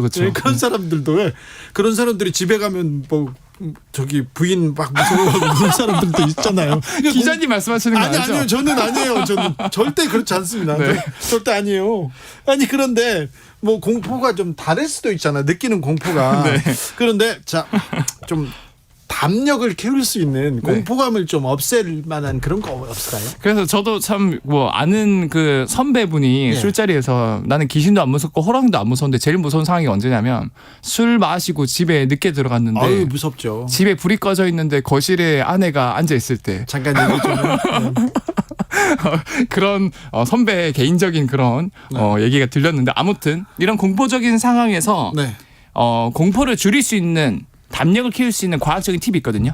제가 그거를 짤막하게 말씀드리자면 이건 논문으로 증명됐는데 아까 제가 편도체가 활성화되면 공포를 느낀다고 하지 않았습니까? 이 편도체를 그럼 억제하면은 공포를 덜 느낄 수 있습니다. 근데 억제할 수 있는 방법이 뭐냐면 공포가 엄습한 상황에서 양쪽 눈을 그 예전에 이경규님께서 이거 그 뭐지 개인기로 막 눈알을 굴리는 거죠. 그거를 굴리면서 다양한 시야를 자극을 주면요, 이 편도체가 활성화가 억제된다 그래요. 눈을 막 돌리면요? 눈을 양쪽으로 이렇게 왔다 갔다 이렇게 하면요, 눈을 굴리면 양쪽으로 그러면 공포가 확 억제된다 그래요. 아유, 저 어렸을 때 고등학교 때요 불량배들한테 끌려갔어요. 근데 골목으로 끌려갔는데 불량배들 계속 나오는 거예요. 눈을 막 굴리니까 더 많이 보이더라고요. 더 무섭더라고. 에이 정말. 근데 이거는 네이처지라는 연구 저널지에 게재가 된 내용이고요. 실제로 그래서 이 양쪽 눈알을 좌우로 빠르게 굴리는 사람들은 이 편도체가 활성화가 많이 억제되고, 만약에 귀신이 이런 사람을 보면 아 얘가 정상이 아니구나 하면서 갈 확률도 되게 높으니까. 그냥 이거는 좀 뭐 그 개인기 연습해야 되는 것도 아니잖아요. 눈 굴리는 거. 웬만하면은 그런 상황을 피하는 게 제일 좋긴 하겠죠. 그렇습니까? 근데 그 공포가 달라요, 사람에 따라. 맞아요, 맞습니다. 사람에 따라 이렇게 개인차가 있긴 하죠. 개인차가 있어요. 여름인데요. 공포 얘기해봤습니다. 과학 커뮤니케이터 이선호 엑소쌤 감사합니다. 네, 감사합니다. 질문이 좀 많았는데 빨리 보내가지고 미안해요. 물어볼 게 많은데. 하나만 딱 받고 가볼까요? 하나만요. 네. 자, 어떤 분이요. 어떤 유튜버가 귀신을 만나면 지평 좌표계를 어떻게 고정하셨냐 묻고 싶다고 했는데 이게 무슨 말이에요? 저는 질문도 모르겠어. 이 드립을 해주신 분이 저랑 같이 이제 과장창이란 방송을 같이 하셨던 분인데 우리 지구는 계속 태양을 돌고 있거든요. 공전을. 그리고 이 태양계 자체도 우리 은하 중심을 계속 돌고 있어요. 그 속도가 뭐 총알의 수십 배, 수백 배로 빠르게 돌고 있는데 질량이 없는 귀신 같은 경우는 중력이 안 끌리니까 계속 그 빠르게 돌고 있는 지구를 따라가야 돼요. 그런데 뭐 어떻게 왔냐고? 그러니까 그걸 어떻게 따라가냐고. 질량이 없는 귀신이 그러니까 불가능하다. 뭐 이런 말이겠죠. 엑소쌤 근데 귀신은 있어요? 저는 없다고 생각해요. 그렇죠. 귀신이 있으면 잡아갈 사람들이 너무 많잖아요. 귀신보다 무서운 건 우리 주변에 많다. 알겠습니다. 감사합니다. 엑소쌤이었습니다. 네, 감사합니다. 김민혜 리포터. 네, 이 시각 교통정보입니다. 먼저 수도권 제일순환고속도로 일산에서 판교 방향 장수 부근 4차로에서 고장난 차를 처리하고 있고요. 서해안고속도로 서울 방향은 서평택 부근 1, 2차로에서 낙하물을 처리하고 있습니다. 또 서평택 분기점에서 화성 휴게소까지는 11km 정체되고 있고요. 이후 비봉에서 팔곡터널까지도 차가 많습니다. 일찍 분기점에서 금천 사이로 정체인데요. 목포 쪽은 부안 부근 1, 2차로에서 장애물을 처리하고 있어서 주의하셔야겠습니다. 영동고속도로 강릉 방향은 안산에서 안산 분기점, 더지나 신갈 분기점 부근으로도 짧게 주춤하고 있고요. 여주 휴게소 부근 1차로에선 고장난 차가 있습니다. 아직 처리 전이고 서행으로 이동하고 있어서 사고의 위험이 있습니다. 차로 변경에 주의하셔야겠습니다. KBS 교통정보센터였습니다.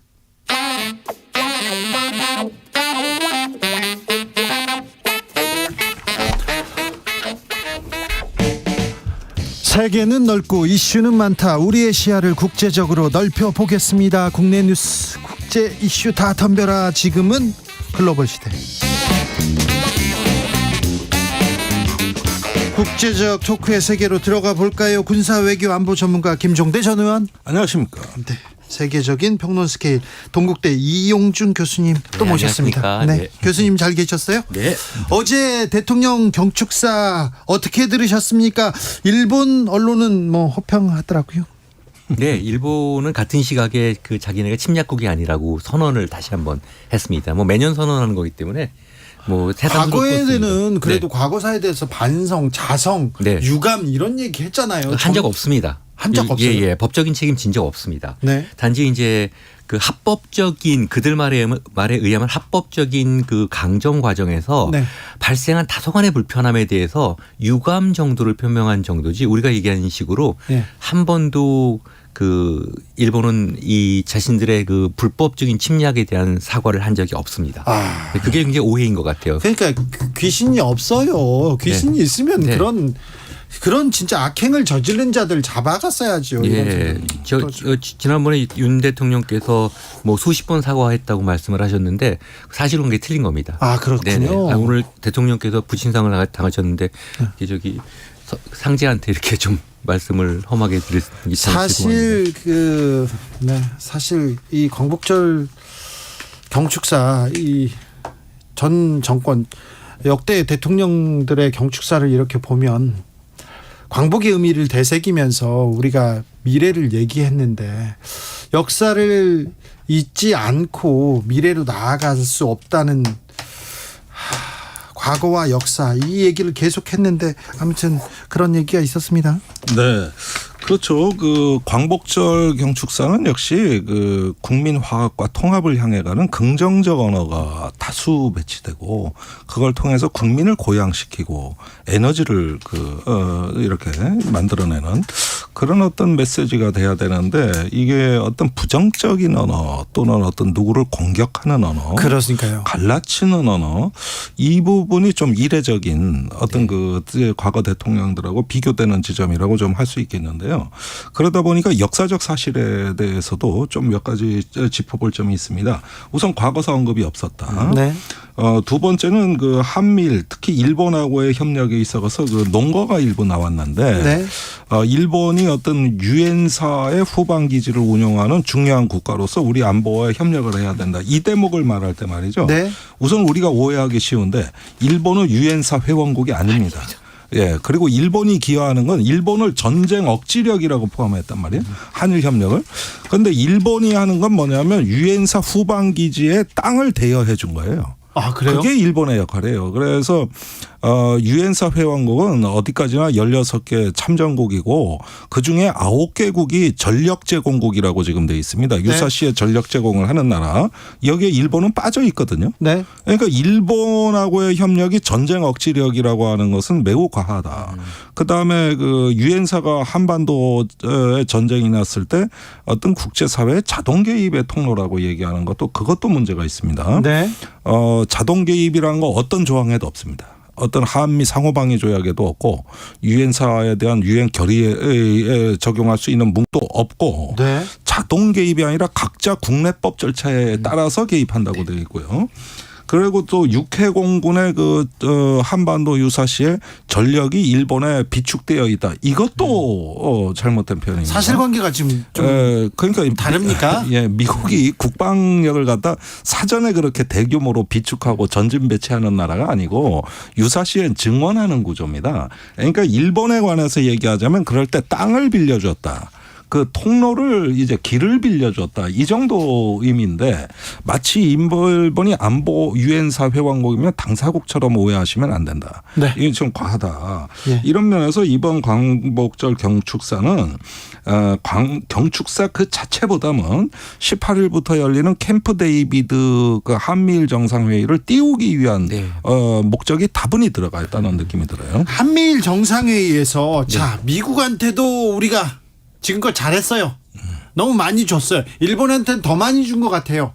이번에는 뭐라도 좀 한마디 해야 될 것 같습니다. 뭐라 좀 들고 와 오셔야 될 텐데 어떤 점 기대하십니까, 교수님? 기대하는 거 없습니다. 지금 이번에 그 광복절 경축사가 지금 의원님 말씀하신 것처럼 그 한미일 정상회의 기본 포석으로서 이미 메시지를 전달한 겁니다. 우리는 가져올 거 아무것도 없고. 아니요, 그래도 좀 기대를 좀 해보자고요. 뭘 좀 가서 어떤 그 우리 국가원수로서 국가 민족을 위해서 뭔 좀 주장하고 어떤 얘기를 좀 하고 오셔야 되는데 이미 뭐 이렇게 광복절 경축사를 통해서 아주 의도적으로 지금은 아주 선을 넘는 말씀을 하신 거거든요. 그 상황에서 이 한미일 이 구도 속에서 무언가를 가져온다는 것은 사실상 기대가 굉장히 어려운 거라고 생각합니다. 이건 상당히 의도적이라고 생각을 합니다. 지금 광복절 경축사의 내용에 대한 많은 지금 비판이 있지만 저는 그 의도를 좀 보거든요.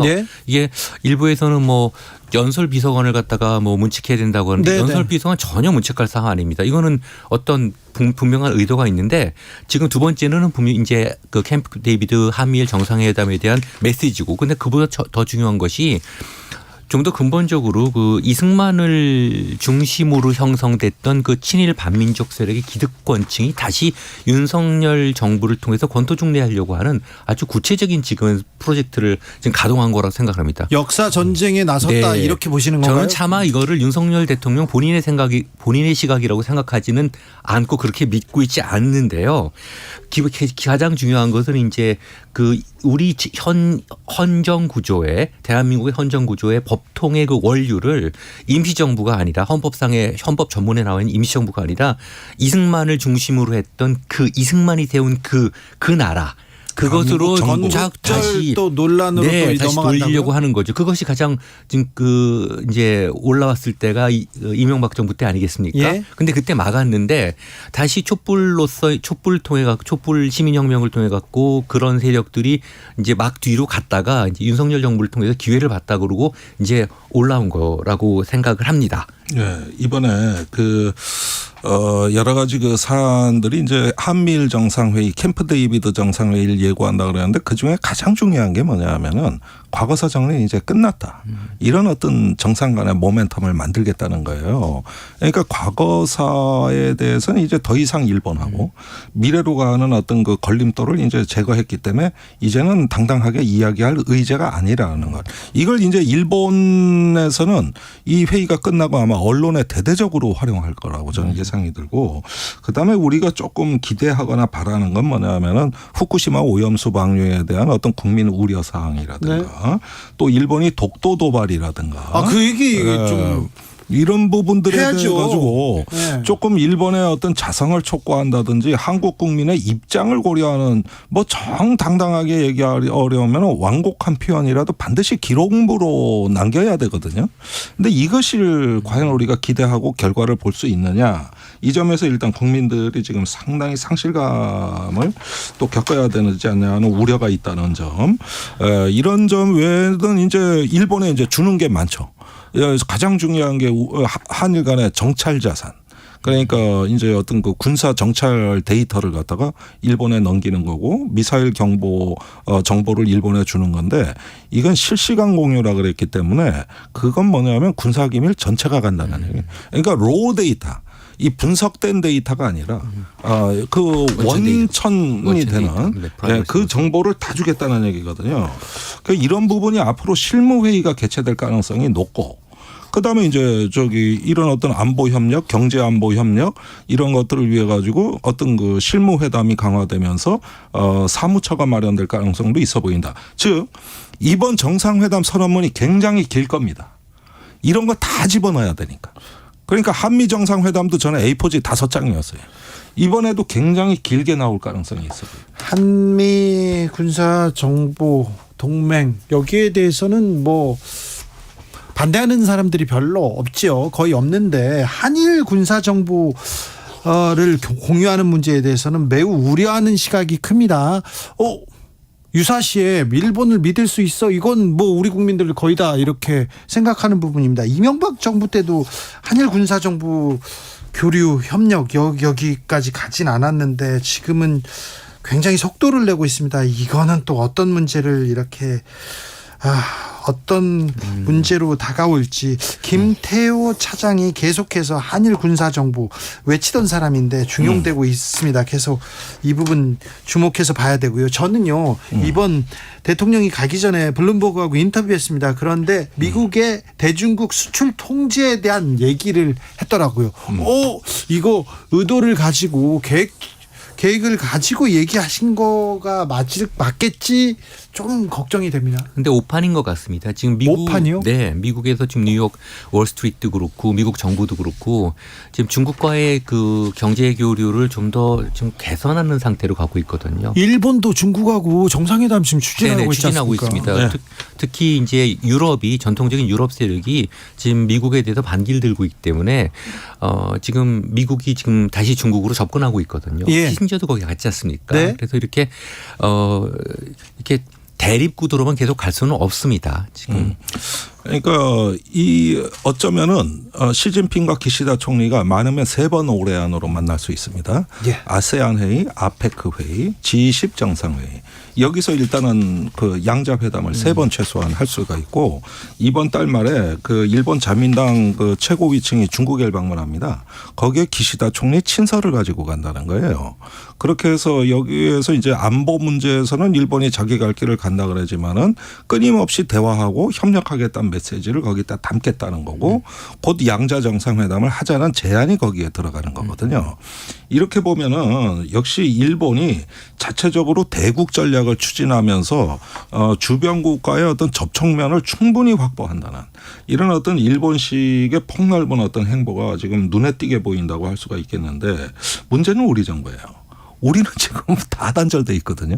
그러니까 이게 지금 어떻게 보면은 한미일 그 3국 간의 공조와 협력을 추구한다고 하는 그 이면에 어쩌면은 우리가 너무나 그렇게 한쪽으로 경도됨으로써 다른 반대편에 대한 어떤 상대적인 이제 관심 소홀 또 장벽 세우기 이런 것들이 이어진다면은 이건 한국은 탈중국의 길로 가는 겁니다. 그러니까 이런 분에서 한국이 고립될 수도 있는 그런 상황이 되는 것이죠. 그리고 세계사적인 흐름과 달리 이번 정부의 외교 안보 라인의 기본적인 철학은 그 냉전 구도로 다시 돌아간다는 개념이었습니다. 예. 그렇기 때문에 이제 지금 흔히 나오는 한미일 북중로라고 하는 것이 80년대까지의 그런 개념들이었는데 그것이 다시 급속히 냉전 구도로 재편되면서 한국이 이제 최전방에 서게 되는 거죠. 네. 근데 일본이나 미국이 이렇게 중국하고 또 접촉면을 꾸준히 유지한다는 거는 중국과 러시아 간의 냉전적 결속을 하는데 쐐기를 받겠다는 중요한 전략적 목표가 숨어 있는 거거든요. 네. 그러니까 그런 가운데서 또 경제적 이익은 또 그대로 상호 의존 관계로 취하겠다. 이런 부분이기 때문에 우리는 북한을 상대로 하고 있는 나라라는 특수성을 여기서 간과해서는 안 됩니다. 만약에 북한하고 중국, 러시아가 협력했을 때 우리 안보 비용이 걷잡을 수 없게 증가하는 거거든요. 예. 거기에 쐐기를 박으려면 중국을 만나야 되는 거예요. 아이고 중국은 그러면 중요하죠. 만나야 되는 네, 것이죠. 중요하죠. 북한을 말리는데도 가장 효과적인 카드가 중국이 될 수 있기 때문에 우리가 중국과의 관계를 또 놓을 수 없습니다. 경제적 관점 말고도요. 김종대 의원님 이건 물어봐야 되겠어요. 최상병 네. 수사 외압 의혹 예. 뭐 수사심의위원회로 간다고 했는데 예. 이거 수사심의위원회 가가지고 이렇게 공정하게 잘 조사받고 수사받을 수 있을까요? 걱정됩니다. 아니 그 어떤 인물이 들어오느냐. 순수의 민간의 자유롭고 자율적인 인물이 들어가느냐. 예컨대 저 같은 사람. 네. 제가 수사위원회 심사위원회 들어간다면 저 같은 사람이 가면 공정하게 할 수 있어요. 안 부를 겁니다. 네. 네, 그런데 그 지금 감사원 뭐 또 인권위 이런 데서 파견을 받겠다는 건데 네. 지금 이게 처음에 외압의 발원지가 예. 만약에 대통령실이라면은 네. 이렇게 판만 짠다는 건 의미가 없어요. 아니 제가 그럴까요? 보기에도 네. 그 수사심의회를 그 박정원 전 해병대 수사단장이 예. 제안을 했던 것 중에서도 이 수사심의회에 기대를 건다기보다는 다분히 어떤 지연 내지 시간 벌기 차원에서 요구한 보조 수단이라고 봐야지. 아, 그래요? 지금 위원이 누군지 모르는 상태에서 수사심의위원회를 해달라고 한 것은 뭐냐면 일종의 불확실성을 안고 가는 거예요. 사실은 그런 점에서는 이 위원회 개최는 해봐야 한다. 지금 이런 부분들 또 국방부 주도로 되고 있기 때문에 네. 이런 건 외부에서 독립기관이 하는 게 맞지 않는가. 의원님, 그러니까요. 독립기관, 그 외부기관이 해야 좀 공정성을 담보할 수 있을까요? 이런 생각이 듭니다. 분명히 국방부 장관까지 도장을 찍은 사안 아닙니까? 네, 서명했죠. 그렇죠. 그런데 대통령실 가서 지금 뒤집힌 거잖아요. 그러니까 대통령실에 자료가 간 이후로 모든 상황이 바뀌었죠. 예. 그때부터 모든 상황이 바뀐 거예요. 이거 그럼 국방부하고 대통령실을 조사해봐야 되는 거 아니에요? 그러니까 지금 가해 피해 관계가 바뀐 거 아닌가 하는 어떤 그 의문을 갖게 되는 것이 이 사건이 외압 여부에 대한 수사라면 당연히 피의자는 국방부와 검찰단입니다. 예. 법무관리관이 되는 것이죠. 만약에 박정훈 대령이 뭔 수사를 조작했다거나 수사를 불성실하게 했다거나 뭐 이렇게 되면은 당연히 박정훈 대령이 피의자지만 그렇죠. 이번에는 그 소동이 아니지 않습니까? 그다음에 어떤 국가가 국민이 사망한 의혹이 있는 사건에 대해서 한 달이 다 되도록 수사 안 하고 이런 논란이나 하고 있는 그런 어떤 건 나라가 어디 있습니까? 이게 진짜 무책임합니다. 경북경찰청은 아직도 수사 계획이 없다는 거예요. 그러니까요. 그러면 국민이 이렇게 사망을 했고 그 배후가 의심되는데 세상에 어떤 대한민국 수사기관이 수사할 계획이 없다는 발표를 합니까? 어떤 나라가 이렇게 그러면 이렇게 지연되도록 만든 원인 제공의 그 자체가 책임이고 국가 기능의 어떤 부실인 것이지. 여기서 부모 입장에서 한번 생각해 보세요. 저런 논란하면서 뻔히 의혹이 있는데 아무도 수사를 안 해? 이건 도대체가 이건 피해자 어떤 관점에서 봤을 때는 이건 천인공노할 일이에요. 네. KBS에서 단독으로 입수한 그 자료를 보면요, 과실치사 결론 냈던 국방부 장관 서명한 보고서가 있습니다. 네. 안전대책 강구를 지시하지 않았다. 이러면서 이렇게 책임자들에 대한 수사가 필요하다, 이런 국방부 장관 서명 보고서가 있어요. 그런데 지금은 왜 반란, 수괴 뭐 이런 단어를 막 쓰는 것 자체가 굉장히 무섭습니다. 수괴란 단어는 나중에 빠졌죠. 네. 초기 보도회 때 그 국방차관이 국방장관 결재는 중간 결재라고 했다고 했거든요. 네. 그 소리는 그 최종 결재권 소리입니다. 아, 네. 네. 아니, 교수님은 외교 아니, 관련된 법을 전공하셨다고요? 그러니까 나쁜 법을 전공하셨기 때문에 저런 말씀하실 수가 있죠. 네. 근데 교수님한테는 이거 물어보고 싶어요. 하와이 산불이요. 네. 이게 지금 미국에서 이런 일이 있어요. 미국에서 그런 일이 있죠. 네. 왜 이렇게 피해가 큰 겁니까? 이거는 사실은 우리 관점에서는 이해가 안 되는 게 예. 이게 정말 나라가 거대합니다. 예. 그래서 통제가 안 될 때가 많아요. 그리고 이 자연 현상이 갖고 오는 그 어떤 그 무시 공포라고 하는 것들이 이게 정부가 물론 존재하고 있지만 그 거대한 대륙을 다 통제할 수가 없어서. 아니, 그래도 산불이 오면 네. 어느 정도 방어선을 치고 네네. 이렇게 제어할 수 있잖아요. 네네. 제어해 왔지 않습니까? 네. 아니, 그러니까 이게 2005년에 뉴올리언즈 허리케인 왔을 때 그때를 떠올리게 하는 거예요. 예, 카트리나. 그때 거의 주방위군이 역할을 못했잖아요. 네. 그리고 체육관에 또 강제로 그 시민들을 억류시켜가지고 피해가 더 커졌단 말이에요. 그러니까 이게 아주 걷잡을 수 없는 피해가 확산이 되는데 대응 실패입니다. 이번의 경우에도 경보가 하나도 안 울렸고 대피 명령도 전달이 안 됐고, 그다음에 화재 이후에 지금은 또 긴급 구호 물자도 정부가 아니라 시민들이 자체 조달을 하고 있고, 여러 가지 어떤 그 부실 난맥이 다 지금 쌓이고 쌓여 있는데, 결국은 아무리 허리케인을 동반한 산불이라 하더라도 그 어떤 지방 정부와 중앙 정부에 유기적으로 연결되는 시스템은 가동이 안 됐어요. 원래 이런 거 잘하자고 FEMA라고 하는 연방 재난관리청이 만들어진 겁니다. 그게 뉴올리언즈 태풍이 있고 새로 만들어진 기관이에요. 그래서 포괄적 안보한다고 그때 얼마나 얘기 많이 했습니까? 이게 지금 기자님께서 말씀하신 것들이 하나의 어떤 선입견인데요. 미국이 상당히 완벽하다고 생각을 합니다. 근데 현장에서 보면은요, 굉장히 문제가 많은 나라이기도 합니다. 근데 이런 어떤 미국에 대한 절대성을 부여하는 심리적인 기제들이 저는 1969년 아폴로 계획에서 비롯됐다고 생각합니다. 전후에 미국이 추진했던 프로젝트 중에 가장 전 세계 그 시민들의 어떤 심리적 기저를 갖다 제압했던 최고의 마케팅이었죠. 최고의 마케팅이었습니다. 그 이후에 사람을 달에 보내는 나라는 이제 완전성을 사람들이 부여를 했죠. 그러니까 지금도 그 뭐 저지선 못 칠 수도 있는데 미국도 그런 실수를 많이 하는데 많은 경우 이제 그렇지 않을 거라는 네. 어떤 그 미국에 대한 막연한 환상. 환상과 실망. 예, 그런 것 같습니다. 예. 근데 이번에 어떤 그 허리케인은 이거는 사실은 그렇다 하더라도 좀 냉철하게 봐야 될 지점이 있는 것이 지금 어떤 그 현대 재난의 어떤 기후 위기적 속성이 점점 커지고 그렇죠. 네. 통제가 점점 곤란한 방향으로 네. 이미 가고 있기 때문에 네. 이런 어떤 사안에 대해서 과거와 같은 기준으로 논해서는 안 된다는 거예요. 우리도 폭우 피해 그 당연하죠. 과거하고 다르지 않습니까? 예. 대비해야 되는 것 같습니다. 지금 여기서. 보도가 돼서 그렇지만 캘리포니아 같은 경우는 매년 산불이 거의 한반도만큼의 숲을 태우고 있지 않습니까? 그렇습니다. 우리도 기후 위기에 대해서 대비해야 될 텐데 김종대, 이용중 두 분 감사합니다. 감사합니다. 저는 여기서 물러가고요. 내일 오후 5시 5분에 돌아오겠습니다. 지금까지 주진우였습니다. 여러분,